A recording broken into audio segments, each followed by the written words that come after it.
Hey guys, what's going on? This is Budacris from IPlayCOD.com, and today we have the IPlayCODcast. This is going to be a special edition. I have here with me Prestigious Key. Hey, what's going on, dude? Morg. Hey, how y'all doing? I got Rule 2. Hey guys, what's up? The one and only Maccabee. Alright. Rob Stang. Hello. And of course, most of you already know Two-Toe Timmy. Hello! Alright. Don't look the picture directly in the face when he does that. I already did. I looked at the bear and wanted to take it right now. Alright, so special edition of the IPlayCODcast. It's been a while since we made one of these. The reason this one is kind of special is because this one is more about what we are looking forward to coming up with Advanced Warfare. And we gave it the subtitle of "Where the Bleep Are the Dinosaurs." Yeah. It'll be on the tagline, trust me. So, that is the big conversation today, guys. Where are the dinosaurs? Do you know, right, I'm just going to have to say this now, from what we were just saying before we started recording. Do you know what would be really cool? If there's a stealth perk, and every time you equipped it and moved, the Pink Panther tune played in the background as you moved. I'm sure there'd be a lot of legal troubles with that, but yeah, that would be pretty sweet. Oh, you could auto-tune it. It would be fine. So what you're saying is that in Ghost we should get a Pink Panther field order kill streak, right? So we're starting off with some really great ideas putting already. Words in my mouth. I didn't mention. What anything. about a Pink Panther camo for $1.99? Yeah, No. You know what? That's it. That's it. We're done. I would Roll actually credits. I would like to have the Pink Panther music only apply to people that crouch walk. Yeah, That'd be pretty cool. and then, But everybody gets to hear it though, except for the guy that's actually crouch walking. He thinks he's being super sneaky, but we all hear you. Amplified, not needed. We've been doing this for 3 minutes and we've already solved every issue that's wrong with COD in one go. There's more All Pink right. Panther. Good podcast, everybody. Thanks for watching. Roll credits. That's it. Roll credits. Everybody go home. Wait, I did actually hear that Sledgehammer were thinking about using Timmy's mic as a perk vote to pick everybody up. Timmy is on his phone, I think. Timmy, are you there? Have we nerfed? Yeah, I'm on the phone. Timmy? Yeah. I've got a headphones hooked up to my phone. Yeah, I'm doing Skype the right way. Nice. All right, so this podcast actually stemmed from a very, very, very long Twitter conversation that we had. I think it was Saturday. We actually had a conversation about some people not being happy about the way Advanced Warfare has been marketed, and that's kind of what got into everything. So anybody want to elaborate on that? Me personally, I don't think that it's more so of how it's being marketed. My problem is the direction that led to how it's being marketed now. You know, with the direction that the whole game has shifted to turn it into that, I really don't like how that looks right now. That's my issue. You know, if I'm not mistaken, didn't we have more info on Black Ops 2 this time last year? Yes. We did. Now, yes. I've got a question. Now, is it more possible that people are just kind of turned away because of the fact that there's not more information on it, so they don't have enough information to feel vested in the franchise? Go ahead. No, I mean, it seems to me like if we had more solid information to go on, such as, multiplayer or Spec Ops, like to this point, we really haven't seen anything but story. I mean, we've heard details about, the exclusive unlocks, but, I mean, we haven't really seen a multiplayer reveal or anything. And most people buy Call of Duty for that, right? Yes. And My main issue this year round is I don't think the hype train actually left the station. It kind of chuffed and then chuffed and didn't really move anywhere. I mean, if you think back this time last year, we had so many little teasers and stuff coming out from Infinity Ward. And, everyone was getting excited. We all know that the multiplayer reveal doesn't happen till around about this time, which probably is going to happen before this comes out, so we're all going to look really stupid now anyway. But Yeah. there just doesn't seem to be any of the hype surrounding this game as there was to the last game. And one thing I've really got an issue with at the moment is the stuff that they have announced, no one seems to actually like, and all the stuff that's then come out, Sledgehammer has been trying to justify it, like the exosuits, the future. I mean, today we've got on the Call of Duty website, they put a blog up basically justifying all the future tech again. You know, I don't necessarily have a problem with the future tech. I don't have a problem with the exosuits, even if they allow for, you know, greater, you know, height for your jumps in multiplayer or whatnot. As long as it's balanced, I just want, like, they could put anything in the multiplayer, and as long as they spend time actually balancing it instead of, you know, just throwing it in there as a gimmick, then it will work. Like, honestly, in my opinion, there's just so many little details to Ghost that it almost seems kind of watered down from what Call of Duty used to be. I tweeted it yesterday, and it seems to me like most people nowadays don't know what an actual good Call of Duty game is. I mean, on average, how long do people play games for? Like, I mean, most of the people on Call of Duty are like, you know, what, 12, 13, 16, 17, you know, that age range. So, right. I mean, they haven't been playing Call of Duty since, you know, the original Xbox. They don't know what a good Call of Duty is. And when all you have to compare Call of Duty Advanced Warfare to is Call of Duty Ghost, then, you know, it's kind of a gray area for the rest of the community that's more dedicated than, you know, the younger generation. That is pretty true. Touching base on that, a lot of people have said their first Call of Duty was MW2, so they're used to customizable kill streaks. They're used to things being super powerful, things like that. You know, with the turn that... Timmy, are you doing the dishes? Really? It's that loud? Yeah. He's doing dishes at a wall. All right, so I'm not even doing the dishes. That's how overpowered this mic is. I'm in the basement.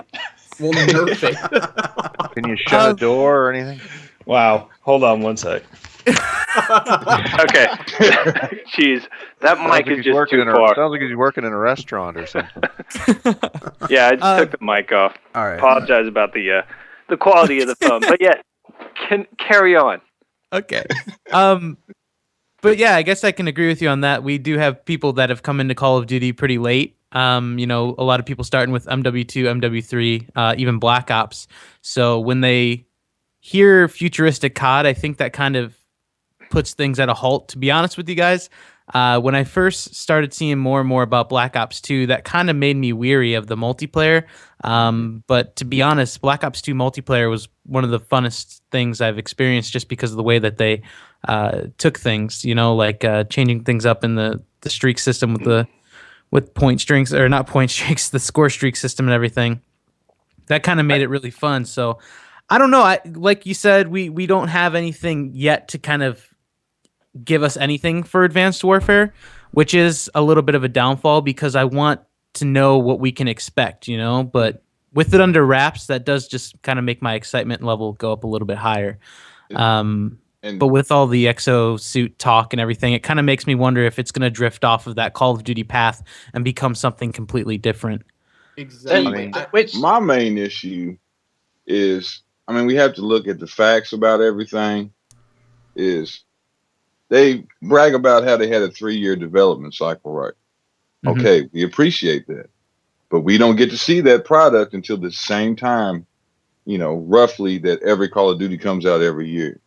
So if you've had 3 years to work on something, why would you follow the same pattern that this previous studio, Treyarch or Infinity Ward, and yes, Sledgehammer, you was in on this situation too. Why would you follow the same reveal pattern? Well, for that, I mean, think about it. They only just now this year announced that they were going to that 3-year development cycle. There really wasn't a whole lot of time to work with. How are they going to market it? We see AAA titles all the time that have marketing that's years and years before it's actually released. I remember BioShock Infinite, one of the biggest games I was excited for, showed E3 footage, didn't release until 3 years later.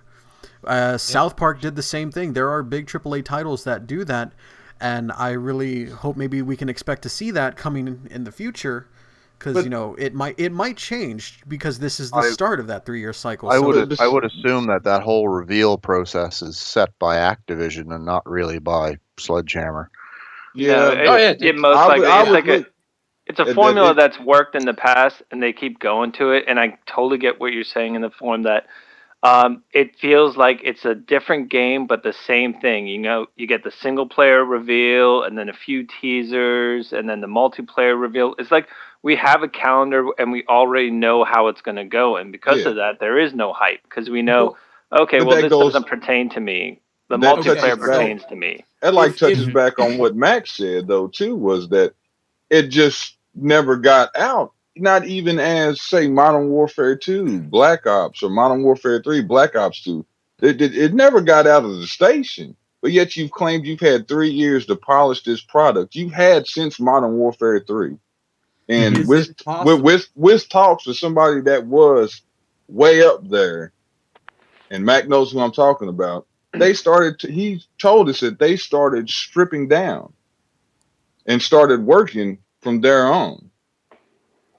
So I mean, you think that you're touching the next gen. This is what you're primarily focused on. You would think that they would say, "Hey, this is what we've got. We're going to break the mold a little bit here, and we're going to try to stick true to the pattern that we've always had. But we've had enough time to where we can give you a little bit more, not just like Max said, is cop to." This is why we're going this direction. This is why. Well, give us more than that, because that's not appealing to us, evidently. Mm-hmm. See, but one thing you can absolutely guarantee with the COD community, and that's like from the community sites for YouTubers, which I'll explain in a second, and the news sites and everything, is they will make a news story out of a tweet. I mean, like Michael Condrey tweeted out that picture yesterday, the blurred picture. Yeah, there's YouTube videos, there's news articles about it. Like, there's a whole fleet of people out there who will make and generate hype, and we've got to the stage where there is such little stuff coming out at the moment that a blurred photo made front page news on all the COD sites and YouTube videos. The gaming sites know that anything COD attracts attention, whether it's good or bad. The general gaming sites, they do take advantage of that hype. And you're right. Anything that's not to do, with normal stuff, but as soon as it's Call of Duty, okay, let's push this out. Everybody's going to be talking about COD. Let's try to jump on that. Yeah, they don't care. Half the people are haters, but as long as they're coming in and making comments and seeing their ads, that's the main goal they have. How much actual power and play does Sledgehammer have versus Activision in the marketing of their games? Because, I mean, if you think about it, you think back to Treyarch and Black Ops 2, how much viral marketing was done? And if that was done by Activision and it worked so well, why would they not continue to do that with the other Call of Duty games? I think that's exactly my point. It's small little things that generated all the hype. Mm-hmm. Exactly. I mean, it's like mini games. It's like mini games that you have to figure out yourself, or get from a news site that other people are spending actual time and effort figuring out to get the hype going, because it's like a mini game. Well, even consider what Call of Duty Ghosts did with the photographs that they did, where you have to send the tweet and you show up on the the skull. That was cool. I thought that was really cool. But yeah, we haven't got anything. It didn't do a lot. Starving we for all information, enjoyed looking. Basically. Sorry. Oh, it's cool. No, I'm good. I was going to say, that photo montage thing is a classic example. It was a small little thing. It didn't actually do anything apart from it kept us all occupied and talking about the game. Yeah. And that's what it was. I mean, I don't mean this disrespectfully to Sledgehammer, but this year, Advanced Warfare is going up against some pretty heavy AAA titles. We've got Destiny, which, as we know, has basically taken all of Activision's focus. Yeah, that's an understatement. You've got the re-release of the Halo, which is going to take a huge chunk of people. And you'd think, even if they had I don't know this, I'm just assuming, even if they had a smaller marketing budget because of Destiny this year, you'd think, okay, let's see where we could actually use that in the most, cost-effective way by doing little things that's going to generate hype. All we've had is the E3 stuff, a couple of mentions about what's going to be in multiplayer, which again, I don't mean to be disrespectful. Most of the COD community is taken really negatively.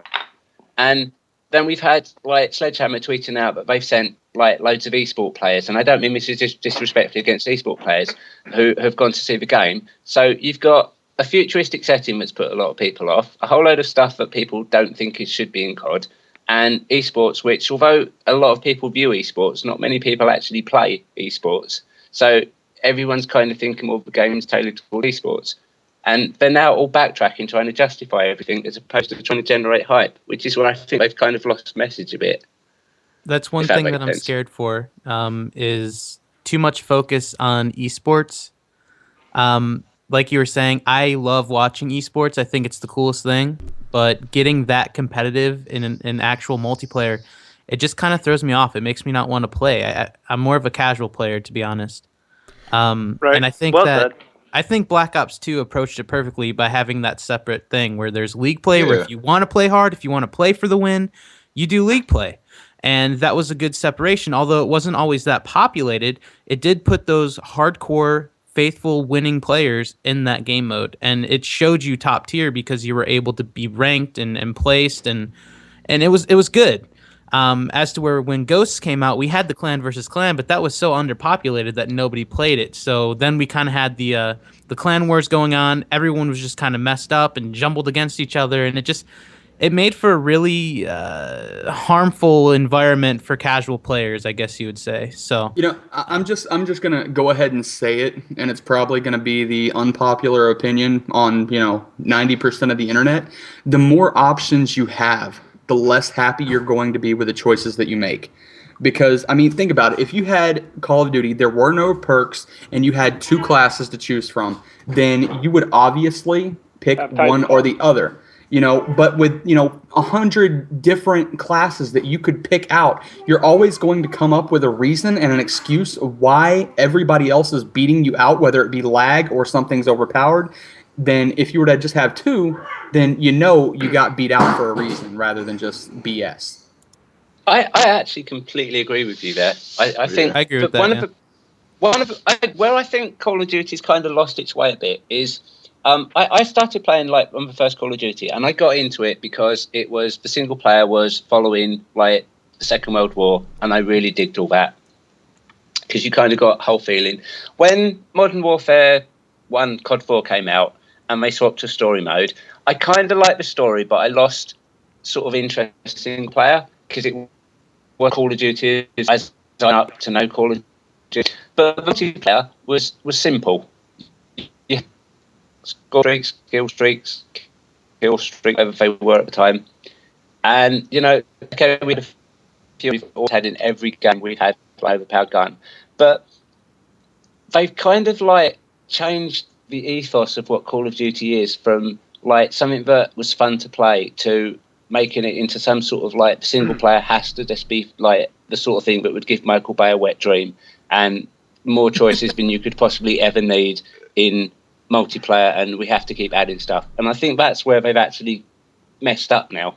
I'm glad that you said that, Mac, because taken from what you're saying and your view about it is almost, now that I played Destiny, it's almost like they were building up to Destiny, because now instead of, when with me, my first online multiplayer was, Big Red 1, and I played Fine and Sour. I had touched COD 1 and COD 2, COD 3. I can't say what it is, but y'all know. Yeah. But So, I mean, when they made that jump to COD 4, for me, that was man, that's awesome that now they're putting me into something that's almost tangible. It's just in the times that I'm living. I mean, you have the Gulf War, you have this, and it's not that it's supposed to be the same time frame, but it's close enough for the single player. But then when you go into the multiplayer, it's man, they've added perks, they've added these 3 kill streak. That changes it up a lot.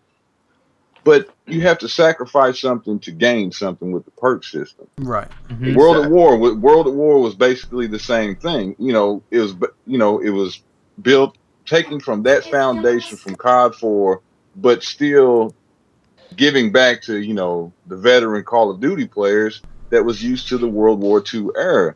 And then Modern Warfare 2 came out and just blew everything wide open, and just like, here's a lot that you can do, a lot that you can use, that you can immerse yourself into this game and just really become your own soldier. But now they've like complicated it so bad. To me, it's just like, why do I need to even have all this stuff? I mean, think about it. Modern Warfare 2 versus COD 4 and World at Wars was like crap. This is a whole lot of crap to deal with. That's why everybody has, to me, in my opinion, it's like everybody has this idea everything's overpowered. Just because there was so much that you could do, we weren't used to it.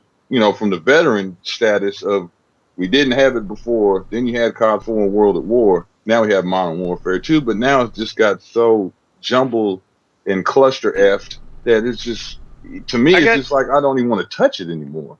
I got kind of a theory on this in that I believe with COD 4, I think most of us can talk back to COD 4 as really the starting point for all of us in falling in love with it. I think before COD 4, everyone else played Call of Duty. Sure, a lot of us had, some of us haven't. It didn't really hold a special piece in your heart. But once COD 4 came around, that's when the community really started to build and everything. And I think if you look at that as catching lightning in a bottle, and then from that point, everything branching out, kind of like a tree, like a life tree would branch out.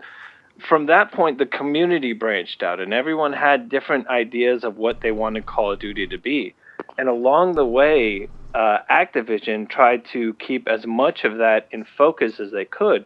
But as they went out further and further from COD 4, it just diluted further into one game trying to encompass a massive community of pro players, YouTubers, casual gamers, people who didn't even play video games before.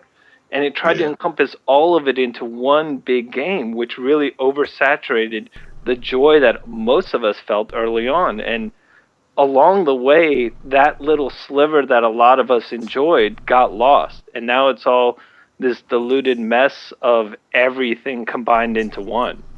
Yeah. It's like a glass of milk, and the community is a straw. Well, the community has blown into that milk and blown into that milk with a straw, and now it's just this big foamy mess that's overflowing and spilling out of the cup. And now every once in a while you find somebody that likes it, but ultimately it's a bunch of hot air. To be perfectly honest, you've probably just summed up Call of Duty perfectly now, because you're never going to appease the amount of the fan base of, I mean, we're talking of a fan base in the millions. You're never going to appease everyone. Right. But everybody loves bubbles. I just went back to when I was 8 years old blowing bubbles in chocolate milk. You just did that for me. But I mean, if you look at it, if you look at Call of Duty at its core, any of them, it's still the same base game. There's just so many elements from different aspects of the community that it's not at its, it's not what it was anymore. Even though at its core, it's still the same mechanics, other than dolphin dive and sliding. But I mean, it's still the same game. There's just so much from the community that has just changed it into something that, everybody likes every now and then. But eventually, you got to let the bubbles settle and just drink the milk. But it's still missing though. With Call of Duty Ghosts, they really tried to give the community what they wanted, and now the community's kind of rejecting what they asked for. A lot of people asked for bigger maps. People are complaining the maps are too big. People asked for quicker time to kill, and now they're saying it's you die too fast. So I mean, I kind of feel for the devs that they can't seem to win. I mean, I know there's different factions of the community. The problem there is, and I always make this joke, if you put two COD fans in a room, you're going to have three conflicting opinions on everything. They just listen to whoever yells the loudest. Yeah. The biggest problem we have with Call of Duty is whatever game comes out, even if we all hated the game that's out now, as soon as the new one comes out, we all love the old game. and we compare the new game to the old game. Yeah, and it's exactly Ghost and Black Ops is a perfect example. I don't know if that'll happen. I don't know if that'll happen. I don't think that'll happen this go around. I mean, it happens. I every year. I don't mind Ghosts. I mean, I've played it a lot and I've enjoyed it, but the community as a whole has pretty much rejected it. I don't really know why. I'm the like 1% because I absolutely loved Ghost. Ghost is probably my favorite online experience. If it wasn't for the fact that multiplayer is so broken, I absolutely loved it. Okay, it also had 3 of the worst maps ever made for Call of Duty, which won't mention, but I mean, one of them's obviously Freefall. But, you know, apart from that... my God. Which was sold as a pre-order bonus, ironically. Yeah. It was punishment. Yeah.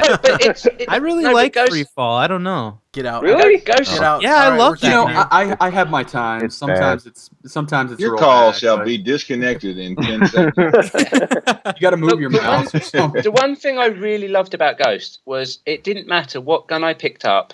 I felt like my gun was as good as anybody else's gun, and I didn't feel like I was, you know, sort of nerfing myself by using a particular gun because your playstyle, the maps actually work well with different playstyles, and I think they got that bit spot on.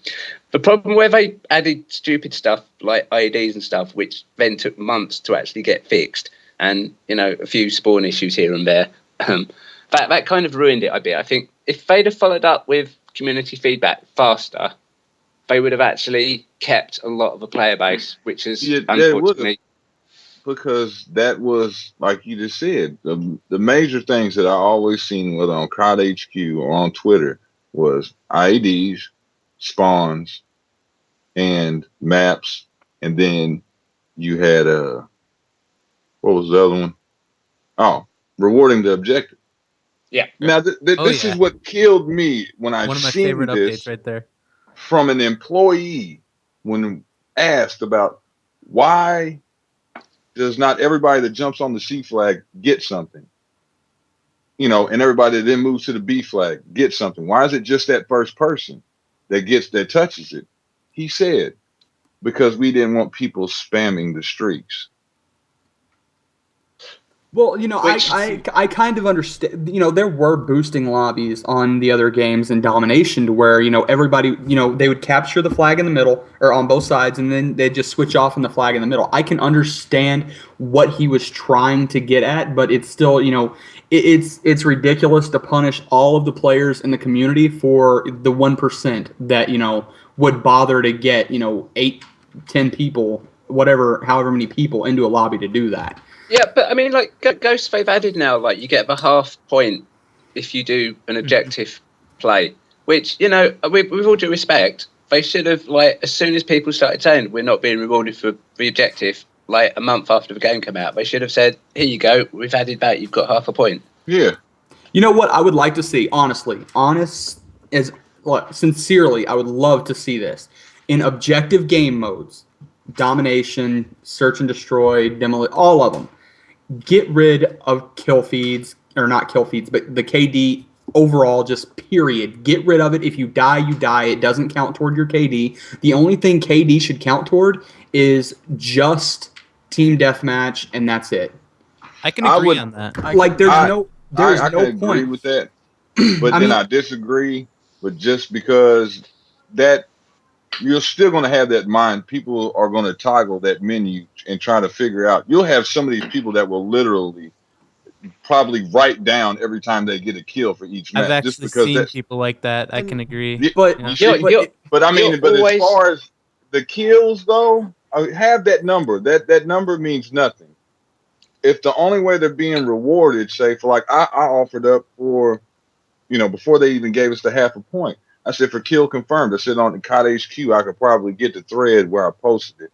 I said for, you know, kill confirmed, only the tag gets you some, you know, that full point towards your streak. As opposed to the actual kill. Yeah, a kill would only get you, say, 25%. You see what I'm saying? Yeah, that makes sense. If you dumb down how much the kills are valued in the game, no matter what your KD is, it means nothing, because you're just going to have people maybe the game should stop tracking kill-death ratio altogether, and it would take I got an idea. Be those hardcore players that track it. That's I the could, What if, though? How many hardcore players are doing that? How many casual players are doing that because it's convenient? If they get rid of it and make it to where it's only in team deathmatch where it tracks any kind of KD ratio, then how many players are actually going to sit there with a pen and paper and calculate how many times they die and how many times they get a kill? I mean, it's going to happen, but there's always going to be that 1%. You see it all the time now that people come into the lobby and they look at somebody's kill-death ratio right off the bat. Tell them I'm out of here. They suck. What I've been told, you suck right off the bat. What I've seen and noticed is a majority of the community that plays Call of Duty, on average, is less than a 1.0 kill-death ratio. Yes. Yeah. No, it's always been like that. Within an hour of the game coming out, I am on a less than 1 KD ratio, and the most I've ever got it back up to is, I think, 0.8, because I will run about for hours doing objectives, not worrying that I die. Exactly, and here's the kicker. You guys know more than ever, if you play Domination with me, I run for the flag. I don't even care about my kill-death ratio. On Black Ops 2, after resetting my stats, and this is coming from the YouTuber in me, I can say that I've captured as many objectives as I can, and as of right now at 4th Prestige, I have over a 2.0 kill-death ratio, and I still get criticized about that. I still get, why can't I have a 5.0? Like, really? Like, who cares? Just play the objective, play the game. Who cares? And I think that's kind of something that why they added. I understand what you're saying, Rule, about why they would want to take it out to add the spirit to the game back to it, to where, okay, it's not about how many kills you can get, it's about playing the objective. And I think with the addition of the win-loss ratio right on the player card, that adds a little bit to it too. You can see when somebody has, okay, he's got a 6 KD, but a 1 win-loss ratio, that guy doesn't play the objective. He doesn't play for the team. He's a lone wolf. He just runs around and getting kills. So I think they were trying to make it in the right direction with that win-loss showing on your player profile, just right there for everybody to see. I think that was a good addition. So, maybe they will take another step in the next game to what they're going to do to try to show more appreciation for people who play the game, who actually play the objective. I've got an idea. What if you were to remove just the death count? So say that at the end of a match you label people for the number of kills they got, number of objective plays they got, capturing or defending, whatever it be. Just remove the death ratio from it. So I believe they're going to do that because they do that in Destiny too. Does anybody remember don't they do that in beta? Titanfall as well? No, not all games. Some game modes do. I don't think if you're playing what is that, Hardpoint? I don't think it shows the deaths. I've played. I think it only shows kills on a couple of games that just show based off of score. So a headshot is so odd points, a kill is so odd points, and it just shows the score at the end of it. There's no leaderboards to see how many kills everybody got. It just shows your overall score for that game. That would be cool to see. That's what Halo does, if I'm not mistaken, right? It just shows you how many kills you have in that game, right? And it's wildly popular, and it's, huge. For a number of years now, I've always believed that if we devalued or de-emphasized KD, it would be better for the all-encompassing community of Call of Duty. If you took that away as a label or as a badge of honor, it might disappoint some people who really, really care about that. But at the same point, it's really going to make it better for everyone as far as the overall objective play, as far as overall gameplay, and really as far as the community, because you will get away from those people who are like, oh, I'm a 5 KD, like Ryan said. The ones who look down on people based on their KD. If you take that metric away entirely and don't allow people to track it or even care what it means, I think it will bring a lot back to the game as as far as the fun factor of it. Because really, I think that's what's missing. It's not missing the competitive aspect. It's the reason all of us are talking now is not because we don't feel Call of Duty isn't competitive. It's just lost some of its fun. And the nights of playing with your friends and laughing and having a great time, that's what it's missing. Esports isn't going to do that for it. I have two systems, like two options here.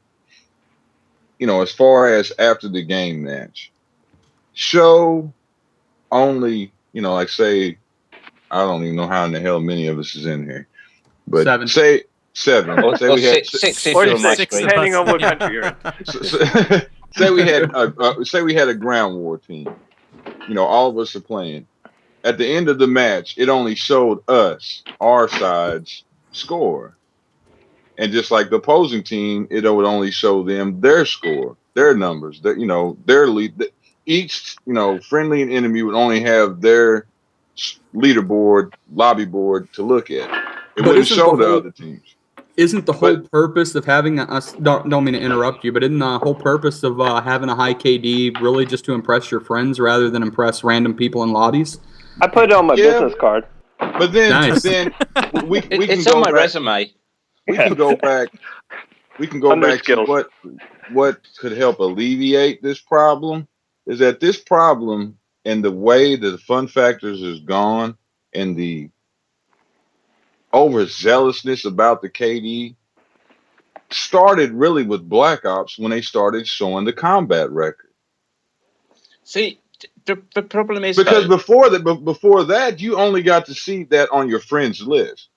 It didn't even show that. All it showed was the amount of kills and the amount of deaths. You had to do that shit in your head. Well, I'll say as far as Modern Warfare 2. Modern Warfare 2 was your friends list. You had your score, you had your wins, you had your kills, accuracy. But you couldn't but bring you up only the saw your record of friends a person in the lobby. Huh? You couldn't bring up the record of an individual person in the lobby. Yeah, that's what I'm saying. The whole combat record thing has exacerbated this whole problem, in which, I mean, the KD was always a problem, COD 4, World at War, Modern Warfare 2, but it wasn't as bad as whenever you get in the lobby, you look at somebody's stuff, he probably just sits around and runs, 7, 11, 25. You hear that all the time. Right. You hear that all the time now. You get people being told they suck before you even play a game. That's what I'm saying. They need to take that out of there because that leads to all kinds of problems. It leads to people, this guy, okay, here's a 6-man team. They've got like 1.3 KDs up to 2.75. They're doing nothing but camping. Even though the 6 of us could be running around just stomping mud holes playing the objective, the other team's going to be like, they don't do nothing but camp. Don't even show that to people anymore. Take that away. Let people figure out how you play by how you play. Yeah. So I've got an idea. Okay, what if instead of kill death, they could fix all of this by implementing something, naming it something like score death ratio or something, and they could do it in like I said before in team deathmatch, keep it kill death ratio. But when you jump into a domination game, track how many times they have gotten a kill on a flag versus how many times they have died trying to capture a flag. Give them a reason to get on the flag, or maybe just how many times they have how many times they have lost a flag that when they were trying to kill the person on the flag.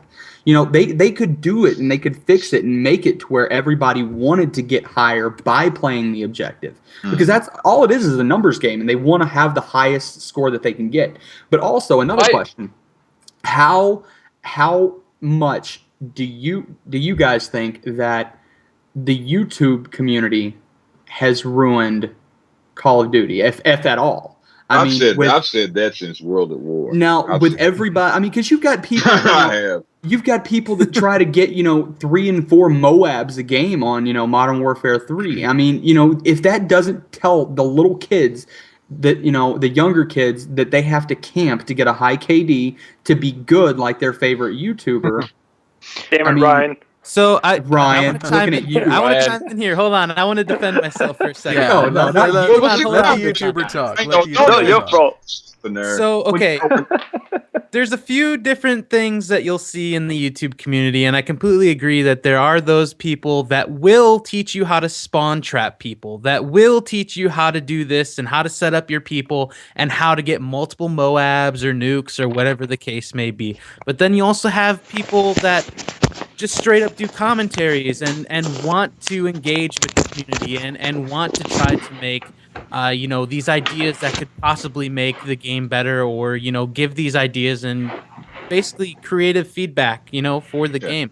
I don't think like it's. you. I don't think it's. It's the repugnant portion of the YouTube community. Yeah, thank you. I was going to say the people that glorify griefing, like the worm. Exactly. I mean, Thank you everybody's so seen. much. Like Yeah. I have Yeah. never had a Glad you problem with said that, any and of that's the one videos. thing that I think is really starting to hurt, especially when it comes to actual lobby talk. Just like talking to random people. You have a lot of people that are looking upon these huge YouTube channels focused mainly on like these trolling things, and a lot of them are really mean and nasty. Oh my God, Timmy, what are you doing? Timmy, what are you doing? Timmy, you dragging a dead body across your lounge? No, he's trying to find his Jack Daniels bottle in the couch. My bad. I what it tried the damn sounded mic like. again. I think Super Timmy's got overpowered mic. ADHD. No, I tried to plug in the phone for. No, but this is great podcast Ryan- material, by the way. But I tried the other mic again, and it just fuck that mic. Oh, sorry. Right. Damn. Ryan's brought up. So I made it so far. I did All right, so hold well on. for so Matt. long. Hold on, Matt. What were you gonna Ryan's say? brought up a really good point though, which Yes, is something that back to what Ryan said. encompasses everything about the COD community. Very small demographics in each of the different areas that give that entire demographic a bad name. A classic point is as Ryan said, it's most of the YouTubers make commentaries, they make fun things. I just put an example out of my head. One of the best videos I've ever watched of Ryan was him running around for about an hour on, I think it was Moon. Just seeing, do you remember that one? Dude, For when, I love that video, yeah. and everyone gives me shit for it. That was my favourite video you've done because it was just so random and different. And I actually sat and watched all of it. I'll be honest. And then you've got some. I won't name them, but you're going to know who I'm talking about here. You'll have some YouTube idiot who will get his subs into a lobby with him to basically feed him UAVs, score streaks, and he'll just sit in one room and then post up, "I've got 100+ kill" thing. And then the young kids try to emulate that, which is where I think the bad influence of YouTube comes on. And I actually wish, and the worm is a good example, I actually wish that Activision would strike people like that down when they put those type of videos up, because it's such a toxic influence on the community nowadays. I think a little bit of the blame for people like the Worm has to lay with the devs, because it goes to game balance. They should look at the different score streaks and equipment in the game, and they should, basically those kind of combinations that he uses. Obviously, somebody didn't think about that or think it was possible to do that. Well, going back to talking about like toxicity and how it can affect the community, just think back to Modern Warfare 2. No one even thought about anything when it came to one-man army, and as soon as a YouTuber said, "Hey, here's the exploit, one-man army noob tubes," it spread like wildfire. Yep. And we I get can those even in the tell you now. CGNs. Yeah, that video, I can even tell you now, he was sitting on the back of a map and it was just him pointing a noob tube up in the air, firing onto the other spawn, wasn't it? Yep, that was it.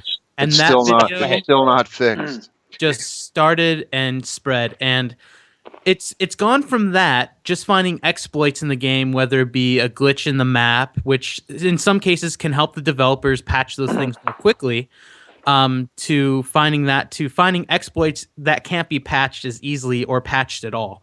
And it's kind of evolved from that to where now we have people just trying to publicly grief and humiliate people, which is just the scummiest thing you can do, honestly. And it's trashy, and it's so trashy that people love it. It's like watching Jerry Springer. Kardashians? Yep. Honestly, it's like watching the Jerry Springer. I have pushed and asked for this so much, and I still think any sort of trolling video that's on Call of Duty, I think, should be strucken down. Like, Activision should strike it down, because apart from the fact it's against the terms and conditions of playing online anyway, it's horror. It actually makes me cringe when you click on a video and it's just some guy trying to abuse a small kid until he cries, so he's got a YouTube clip of it, or doing. I don't mind. It's like adults doing that too. Like, if you that's see that in real life, you horrible. punch somebody. Yeah, and also Like, that's don't do internet that. bullying, and that's a federal offense to even do that. It's crazy. And that's why I don't understand why these game developers don't take a stand against that and say, that this is internet bullying. You're purposefully terrorizing somebody over the internet to take their fun and enjoyment that they want to have and to interact with people, and you're completely ruining that from them. And you know, when you go into using the vulgar language, I'm gonna do this, I'm gonna do that. You're threatening that person. You're being coercive to them, and the game developers need to jump on that, get with the console manufacturer, and get that console banned so they cannot do it anymore. And Teach then them they make I mean, tons again, of YouTube I won't money and mention. just buy another Xbox, right? Isn't that how it works? I guess so. I mean, Let them I go don't ahead know. and do it. It's costing them money. It It doesn't cost almost Activision or Microsoft or Sony a dime. Half the to- time, I mean, those again, I trolling won't- videos are recorded. They're recorded without anyone's knowledge too. So that's another thing that's just wrong. I mean, I won't. Again, I'm not going to name names here, but I think Ryan will probably know one of the guys I'm talking about. I mean, but guys who make like videos where they do like the impression of the soundboards and stuff. I don't have a problem with those because I think they're funny, and the I people in think the those lobbies, are pretty funny too. Yeah. the reactions from the people in the lobby make it enjoyable to actually watch. I mean, Because that sort of thing's fine. But he's actually toned down some to where he's figured out his little niche for that is to get you to the point to where you're the one that's basically doing all the screaming and cussing and everything. And he's like, hey, you need to stop that. Yeah, it's you're like not allowed to do that right now. Yeah. How far back does that go? That's got to go way back because I remember, what was it, a Duke Nukem soundboard going way back into the day. yeah, that's Sandy Ravage. Sandy Ravage. I love That was back. those on, are funny Halo. videos. I can that agree. was back on what, Halo 2? Yeah. He goes That's- back. Yeah, he goes back. Back in the old days when you didn't get. See, that's copyright good. strikes. That's creative YouTube. That's like you said, the griefing and like just shaming people. It's the worst part of the internet. You know, it's the worst part of the community. It's that kind of stuff shouldn't be celebrated, shouldn't be promoted, and it should, like you guys said, it should be struck down. If there was an active community manager managing the community, that kind of stuff would be stopped, and it should be boldly stopped with somebody who's willing to step up to it and say, no, you're wrong. You are not a representation of our community, and strike it down and show it, teach a lesson. That's an active community manager. What I think it was. I can't remember. It might have been Red Dead Redemption, however you know it, or one of those games. They actually instigated a matchmaking system where if you were cheating or hacking or exploiting, you got paired That's with. actually Rockstar, and they do the exact same thing for GTA Online now. Yeah. They do it with Titanfall, too. Yeah, what do you get the dunce cap and everything, and you're putting And the you're putting cheaters? the cheaters lobby, yeah. Yeah, that's cool. I like that. I would actually say that they should really change the rules and actually do that. I mean, it's a back end code thing, but you know, if you've got a black mark against your name, you get matched with other people with a black mark. You know what would be even cooler? Like, I know we were just talking about, I don't know. We were just talking about how publicly shaming somebody isn't cool, but if you're caught, like, cheating in Call of Duty, like boosting or whatever the case may be, I think you should have on your calling card or something showing that you were a cheater. I think so, too. I think that would be so cool. We were trying to do that on COD HQ. Like, what was it, Mac? Like Modern Warfare 3? Yeah. You know how they showed the previous Call of Duty titles that, Exactly. that you I thought that was so cool. And they acted like they was going to go for something like that, but we never heard anything about it again. Yeah. It would be really cool to show like a certain emblem, like whether it be like a red X or something, and it expires after 90 days or something because you got caught. That would be cool.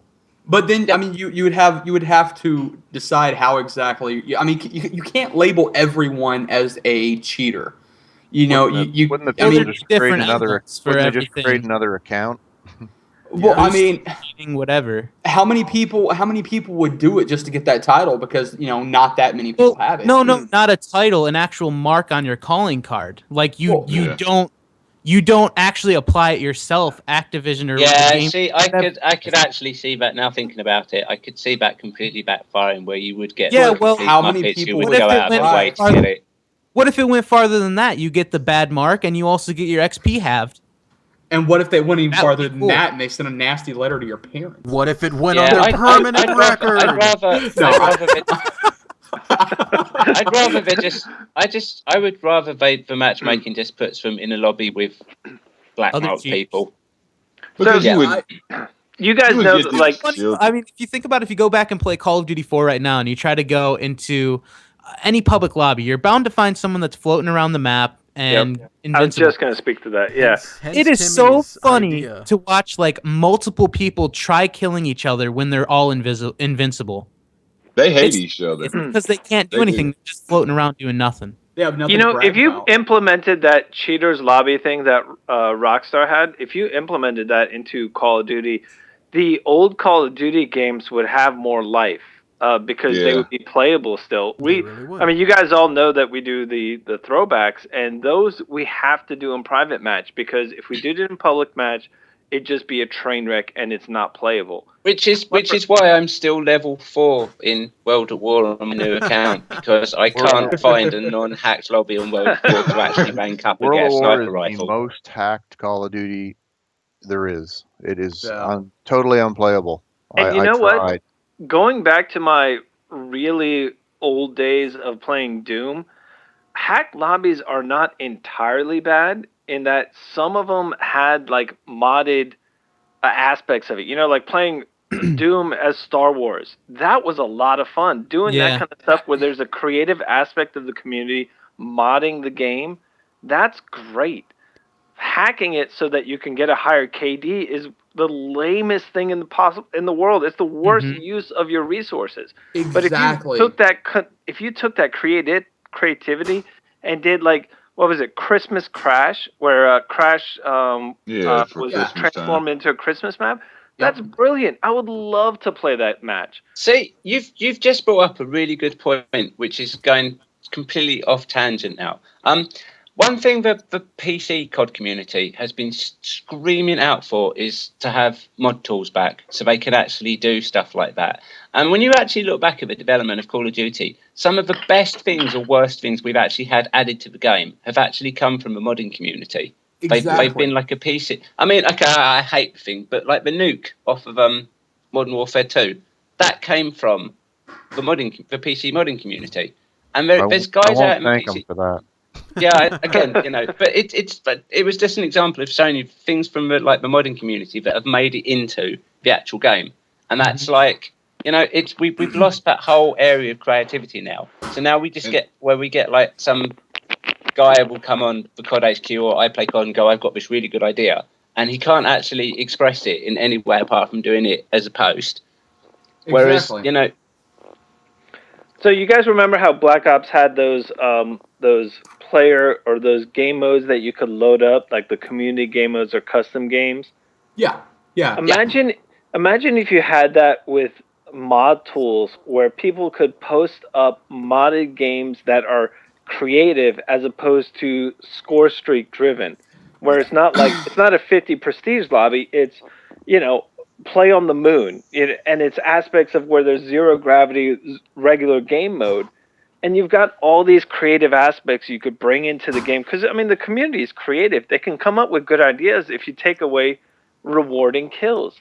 If you make it about fun, they could make it a much more fun game and add such longevity to it if they would just open it up. The only thing I'm scared of is, hey, let's put in a custom creative mode, right? All right, you're going to make your own map. Penis. There we go. Yeah. That's the only thing I'm worried about. It's bound to happen, but, I mean... Nuketown as a penis. Okay, I will say you're right. That is bound to happen, but with all the emblems that we've seen made with the custom emblem creator... But look at all the cool ones that came out of it, though. Exactly. Yeah. Think about it this way. Look at Minecraft. There's it's not Call of Duty, I get it. But everything in that game is generated by the player. Everything that's made, well, not everything, but I mean, the player makes the house. The player decides where to go. The player does everything. If we put more of the Call of Duty game in the hands of the actual players, I think, look at DayZ on Arma 2, I think it was. DayZ became wildly popular. Tons of people were playing it. And it was a mod. It was something somebody sitting behind a keyboard and mouse decided to make for the game. You know, I mean, they're capable of so much. Do you know what's really weird, though? They don't want to give out mod tools because it's just like kind of letting the genie out of the bottle, and, you know, that's how... Yeah, but see, that's the scared point. It's going to start more hackers on the road to ruining their game, I guess. I mean, I can see their point a little bit.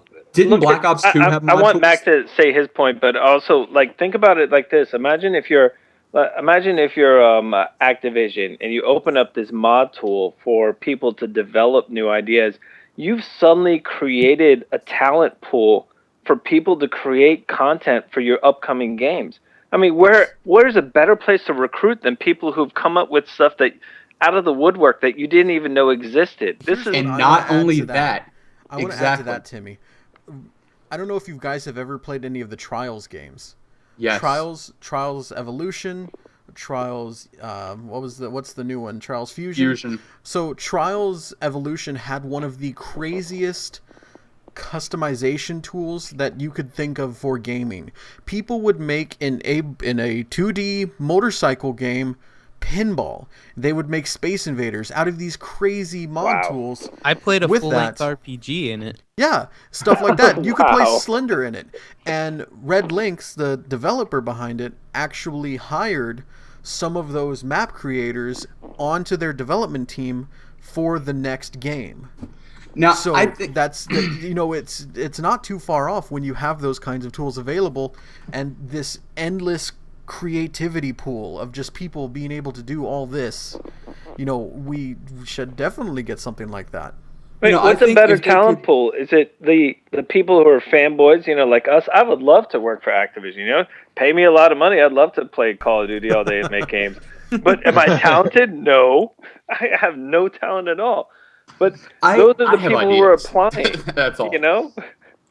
Why not build your talent pool from the people who are creative enough to bring an idea that your own dev team couldn't think of or didn't have the resources to think of, and this person, using just the tools that you provided, came up with this brilliant idea that other people love. It's free advertising. It's free recruiting. Why not go about it? In a nutshell, custom zombies. A map editor would be exactly. Right. Okay, here's a Ryan just brought up a brilliant thing. Do you know how many custom zombie maps there are? The zombie PC community is huge, and some of the maps they're making are amazing. Yes. I mean, I watched, again, I'm not going to mention, I don't like mentioning names, but I watched a Pacific YouTuber who makes zombie videos, and he does a lot of, the custom maps for the PC community. And I'm not a zombies fan, I don't like it, but I watched all the videos, and I was just sitting there thinking, wow, these maps are awesome, And it's Yeah. There's a lot of maps that are on par.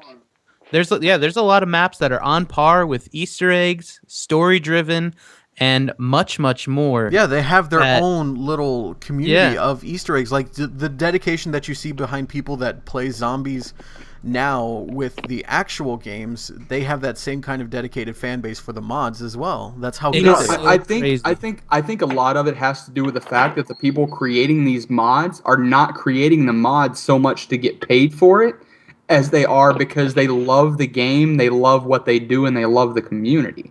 Now, I think that, maybe there's, I don't want to say that, people making Call of Duty have gotten, away from the love of the game. But, the people that are making these mods aren't doing it to get paid. They're making them to have fun and to share them and enjoy them, right? Yeah. I've just got to interject here because Ryan will agree with me because we've met quite a few of the devs over the years. These guys are really passionate about what they do, and they are really. I don't mean to say that they aren't seriously passionate about the games. Right. It's crazy. Don't mean to say that just because they like the game that they're fanboys and they're not talented. I was speaking more tone of myself. Yeah, no, I just didn't want it to come across, but they're just making the games because they're paid to make the games. No, absolutely not. Absolutely not. But they don't make the my honest opinion, and I know they don't make the games 100% if you were to go to any one of those developers and say, okay, well, we're just going to stop paying you, but we still want you to make the content. Obviously they have to have a job. They're going to turn it down, but they're not going to go home and they're not going to make that content in their spare time at home because they're so in love with the game. There might be some of them that are, would still stay in contact and, feed ideas and such. But my point is, I kind of get off topic a little bit. My point is the people that are making these mods for the zombie maps, they're doing it just because they love that aspect of the game, because they love to have that creative outlet. not because they're getting paid to do it. That's what I was getting at. I'm not, I'm not pointing fingers or, trying to shoot anybody down at, Activision or anything and say that, they're not passionate about the game. I don't want to, I want to clear that up right now because, they all seem really passionate about it. I haven't actually met any. But what I'm saying is that the people that are doing the modding are doing it strictly because they love the game, they love the community, and they love having that creative outlet. Do you know what I think a lot of the problem actually stems from, though, is because COD's main problem is its own success now, which is, I mean, if you take we as a COD player or as like part of the community, we always look at things from a micro level, which is like, I mean, for zombie players, for example, look at it just from a zombie's point of view.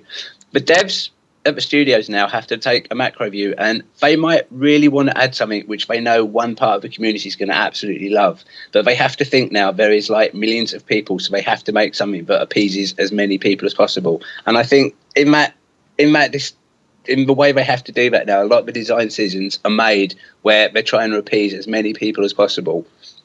Right. And you end up with some weird, watered down, everybody kind of hates it equally. It's like a glass of milk with a straw in it, bro. I'm telling you. With what you're saying, though, Mac, I completely agree. And I think Infinity Ward, more importantly, made one of the most boldest decisions they've ever made by introducing some of these rewards that you can get out of your care package, like Michael Myers and the Predator. That was just like a huge leap that I never in a million years imagined to see in a Call of Duty game. And they got grief for it. I don't like those. And they got grief for it, but I like those a lot. I thought it was cool. I don't like it's fun. I like Mike Myers. Mike Myers, I kind of like see, but this is the point. We all play Mike Myers in community games. Everybody loves Mike Myers. I don't know why they didn't just say, we've made a Mike Myers character, here's a private game, you can add him as a character to one person, and now you've got Mike Myers. Yeah, but we all know that Ghost is lacking in customability as far as private match goes, which we've been going for about an hour here. What I'd like to do now is I'd like to go more back towards Advanced Warfare. It's coming up to that time. Can we just take a 5-minute break because my glass is empty and I can't make bubbles? All right, well, we'll be back in just a second. All right, guys, welcome back. And so now what we're going to do here is we're going to get a little bit more into Advanced Warfare multiplayer. Big news should be coming up fairly soon. We've normally seen in the first week or two of August that we get the multiplayer reveal. If history repeats itself for the past 3 years, that's how it's been doing. So what I'd like to get information on from you guys, and we'll go a little bit of a roundtable discussion with each of these, is I want to know from each of you, what would you like to either see added, tweaked, or removed from multiplayer going into Advanced Warfare? All right, so we'll go ahead and start with Prestigious Key. Okay, so since we really haven't seen anything about Advanced Warfare, and the stuff that we have got is just tidbits and information, one thing that I would like to see is the 3-laned maps come back, like the map design for the multiplayer. Right. I would like it because it would flow a little bit better. I do appreciate that Infinity Ward made the maps larger in Ghost, but I would like to see a return of the 3-laned maps because it did make a little bit of a better flow, I think, when it came to actual gun battles. One thing that I would like to see tweaked, and we've been hearing a lot of it, is the exosuits. I don't know I don't know what kind of part they're going to play in the multiplayer. I don't know if they're going to give us these abilities that we've seen in the single player trailers. I don't know if we're going to have that ability at our will. Are we going to be able to super jump around the map? Are we going to be able to do this or that? We don't know yet. We don't have any information on that. I would just like to see that tweaked. I don't know. I have a theory of that the exosuits, they're making a big deal out of it, but I'm thinking it may not even be that big of a deal. It may just be our create a class system, basically. It may be, it's upgrade. It's technology, so it's going to be upgradable. Something's going to be in the exosuit that makes you run faster. Something's going to be in the exosuit that makes you reload faster. Exactly. I think you're pretty much spot on with that. I mean, that seems like it would make the most sense rather than making it like Halo and everybody jumping around. Well, Yeah. With that, they could actually go in the direction of Halo, because my other theory is you're going to have your perk system that's going to be separate from the exoskeletons, but then the exosuit is going to be these armor abilities. They're going to be your wild cards like we had in Black Ops 2, and you're going to be able to pick a couple of things that suit will give you extra on top of your perks. Right. That makes sense. Being able to become more of a superhuman than anything, you know?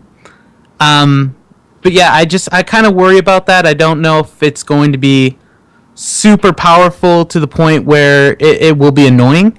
I'm sure there'll be a few features in the game that is annoying, just like every other Call of Duty. There's something that we don't like about it. You know, there's that one thing that everyone can agree on that's, oh, we don't like that.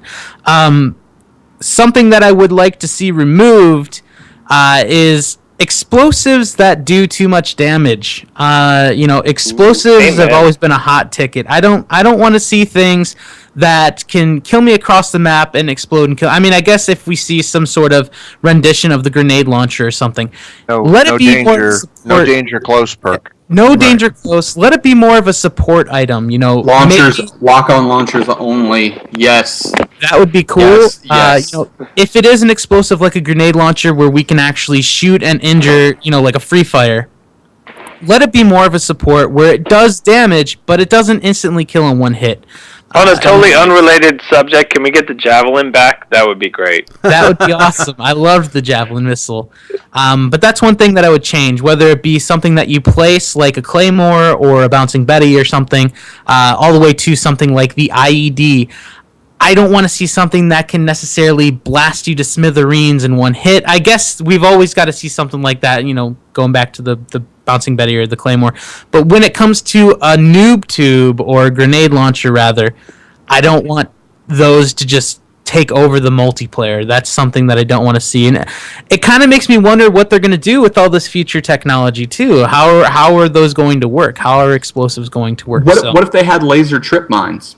See, I talked clearly see the red laser, which would make them avoidable. But going right on that subject, I talked about this. Like, what if they made something like that a kill streak, similar to the IMS, where you get 4 shots in it in the multiplayer, except you're able to place it on a wall. It's a laser. Once you trip through that, boom, you die, or it slices you in half, and the battery life lasts for 4 kills. I think that would be cool.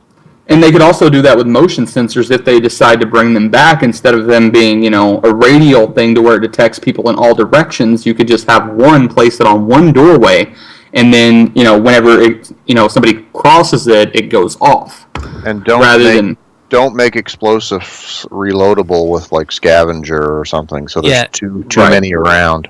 So I don't want motion sensors either. That's a bad idea. Don't put motion sensors. If they did, that's the best case scenario. Like, it wouldn't be a bad idea just to do, like, one motion sensor. You could have it in one, doorway or something, and whenever somebody breaks the line, it tells you. Yeah, that would... Just the one time, and then it blows up.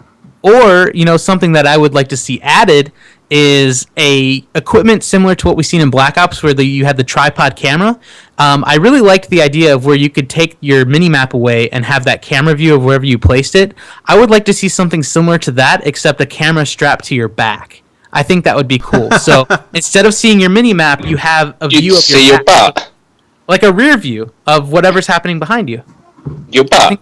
You basically want a butt camera. Yeah, he wants a butt cam. He wants it to be facing straight down. I wanted to show my ass. No, I want cameras encourage camping though. Yep. Well, I mean, if you're going to see the corner, you can't see anything behind you. Well, it's not necessarily corner camping. I have a very controversial idea, which is something that this is from playing hardcore. Is I don't want a permanent minimap. I want the minimap only to show if you have a UAV up or whatever the equivalent will be. I like that idea. 30 seconds. I like that idea too. I like that idea. Otherwise, you're just playing Pac-Man and chasing dots. Well, not necessarily you, but a lot of people would. Yeah. So, I think if they're going to do that, they might as well just make it like Battlefield and just have a spot system. Yeah. I mean, you'll have a mini map. You'll have a mini map, but you're too small for that, in my opinion. In my opinion, they're too small for that. But I mean. So, okay, for any of those like myself who don't play a lot of Battlefield, could you elaborate on that? Yes, because we're all COD fans here, so say you're running. You have a mini-map. You have all that. If there's no commander playing, then there is no UAV that could be offered up. It's all based off, if you see somebody 50 yards away, you know you're not going to be able to get him to him because you have an SMG.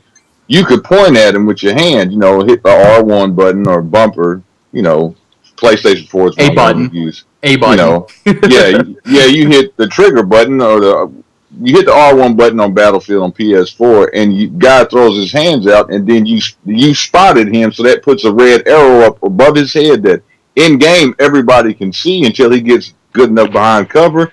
But then he also shows up on the minimap. All right. But otherwise you don't have no dots, no arrows, no nothing until people are starting to get spotted out because they can't be reached by, somebody with an assault rifle. Ghost I could kind of live with that. If the minimap was... Sorry, if the minimap was... Go ahead. Go ahead. No, go ahead. No, you go. Okay. I'm British, you go. even when you're not happy, you sound so happy.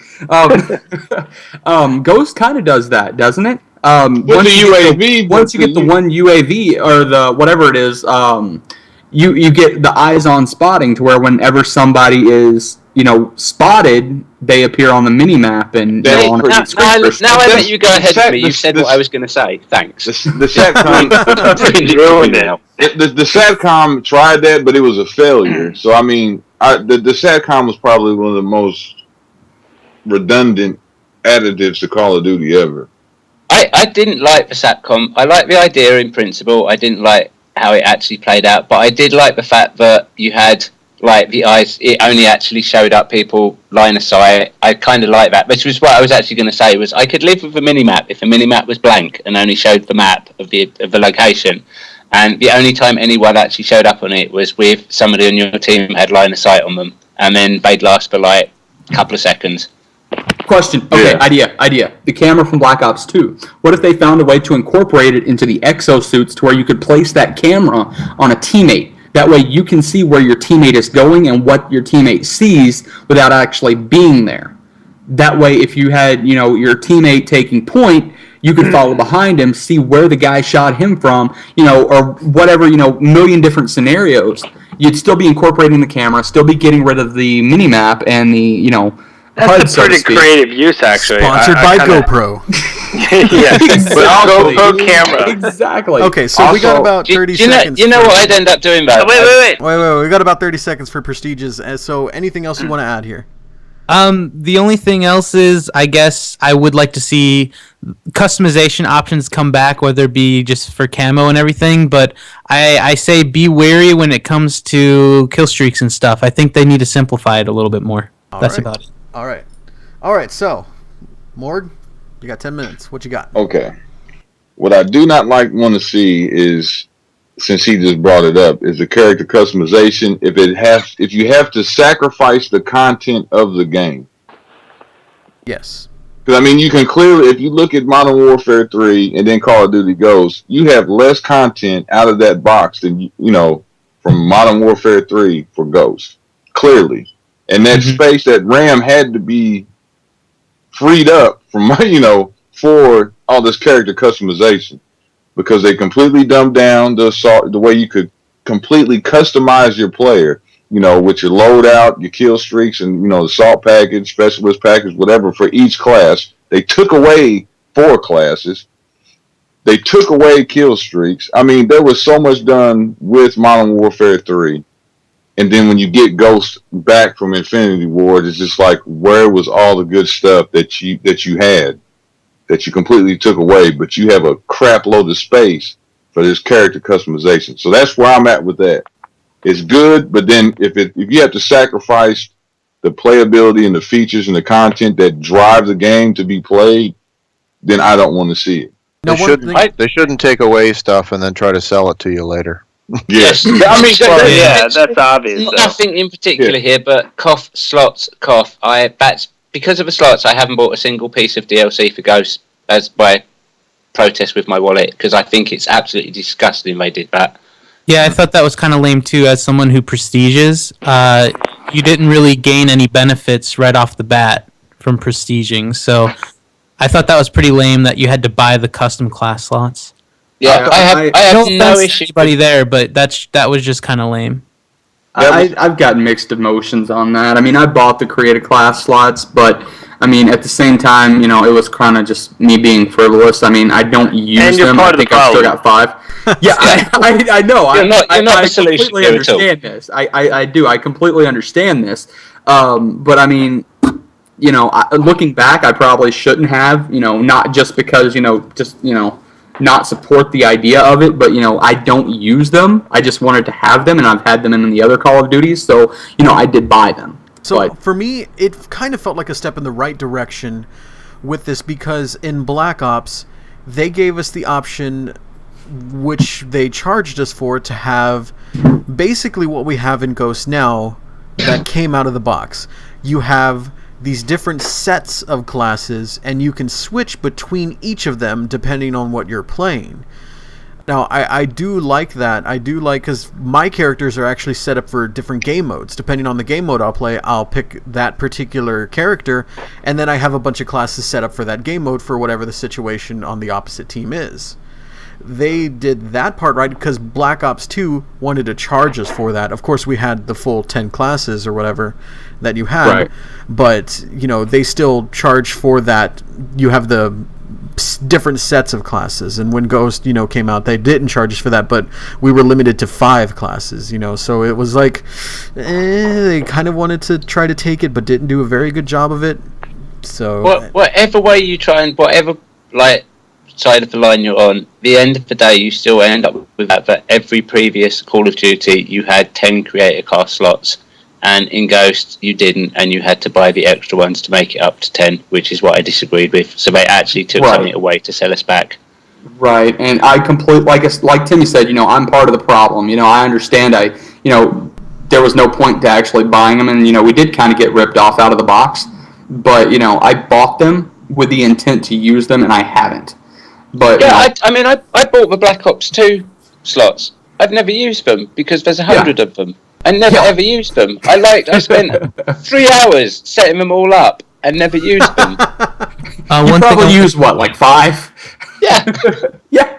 Exactly. One thing I want to add to the situation is when it comes down to that, I'm a completionist when it comes to Call of Duty. So every time I see something locked, it just makes me want to buy them. Mm-hmm. Do you know what really annoys me with Ghosts? Is that freaking exclamation mark. Now they've got MDLC. It's like you haven't got something by it. You haven't got something by it. I have to go through and get rid of those every time there's new ones. It's just, and then every time they release another thing, which is basically every 2 days at the moment, all the little things come back again. So you have to spend half an hour getting rid of them all again because the thing that drives me nuts is I'm still getting splash ads wanting me to buy the map packs, and I already have them. Yes, I got one for the once very you buy first the map DLC. pack, the advertising should stop. I get it for the Ripper. How crazy is that we still get ads for that DLC in particular? That's just ridiculous. Yeah. All right, so Morg, what else you got? Okay, as far as, you know, that was not so much as something I don't want to see, you know, with the character customization thing, but I don't want to see it have that much of an impact where it takes stuff out, because I want more features out of the box. Don't go the direction of next generation. You're amping up your Call of Duty because you got more power, but you dumbed the game down so you could sell us crap. I don't want to see that. Tweaking, I would like to see them. Well, we can't tweak anything because we don't even know what the hell's in the game. So, it's tweaking. I would like to see the suits not be so OP, I guess. Mm-hmm. I don't want to see these games of going the direction of all being copies of each other. I mean, for goodness sake, Activision, you have out Destiny. Let there be Destiny. You have Call of Duty coming out. Okay, if you're going to have this Halo jumping crap, have it in the single player. The exosuit, the look, okay, that's cool. If it does benefit you to where that's how you can take unlimited falling damage. That's how you can, get your jump shot off. I can understand that because that's kind of like a perk. Mm-hmm. You know what I'm saying? As far as taking falling damage, being able to run faster, that's already built in for you.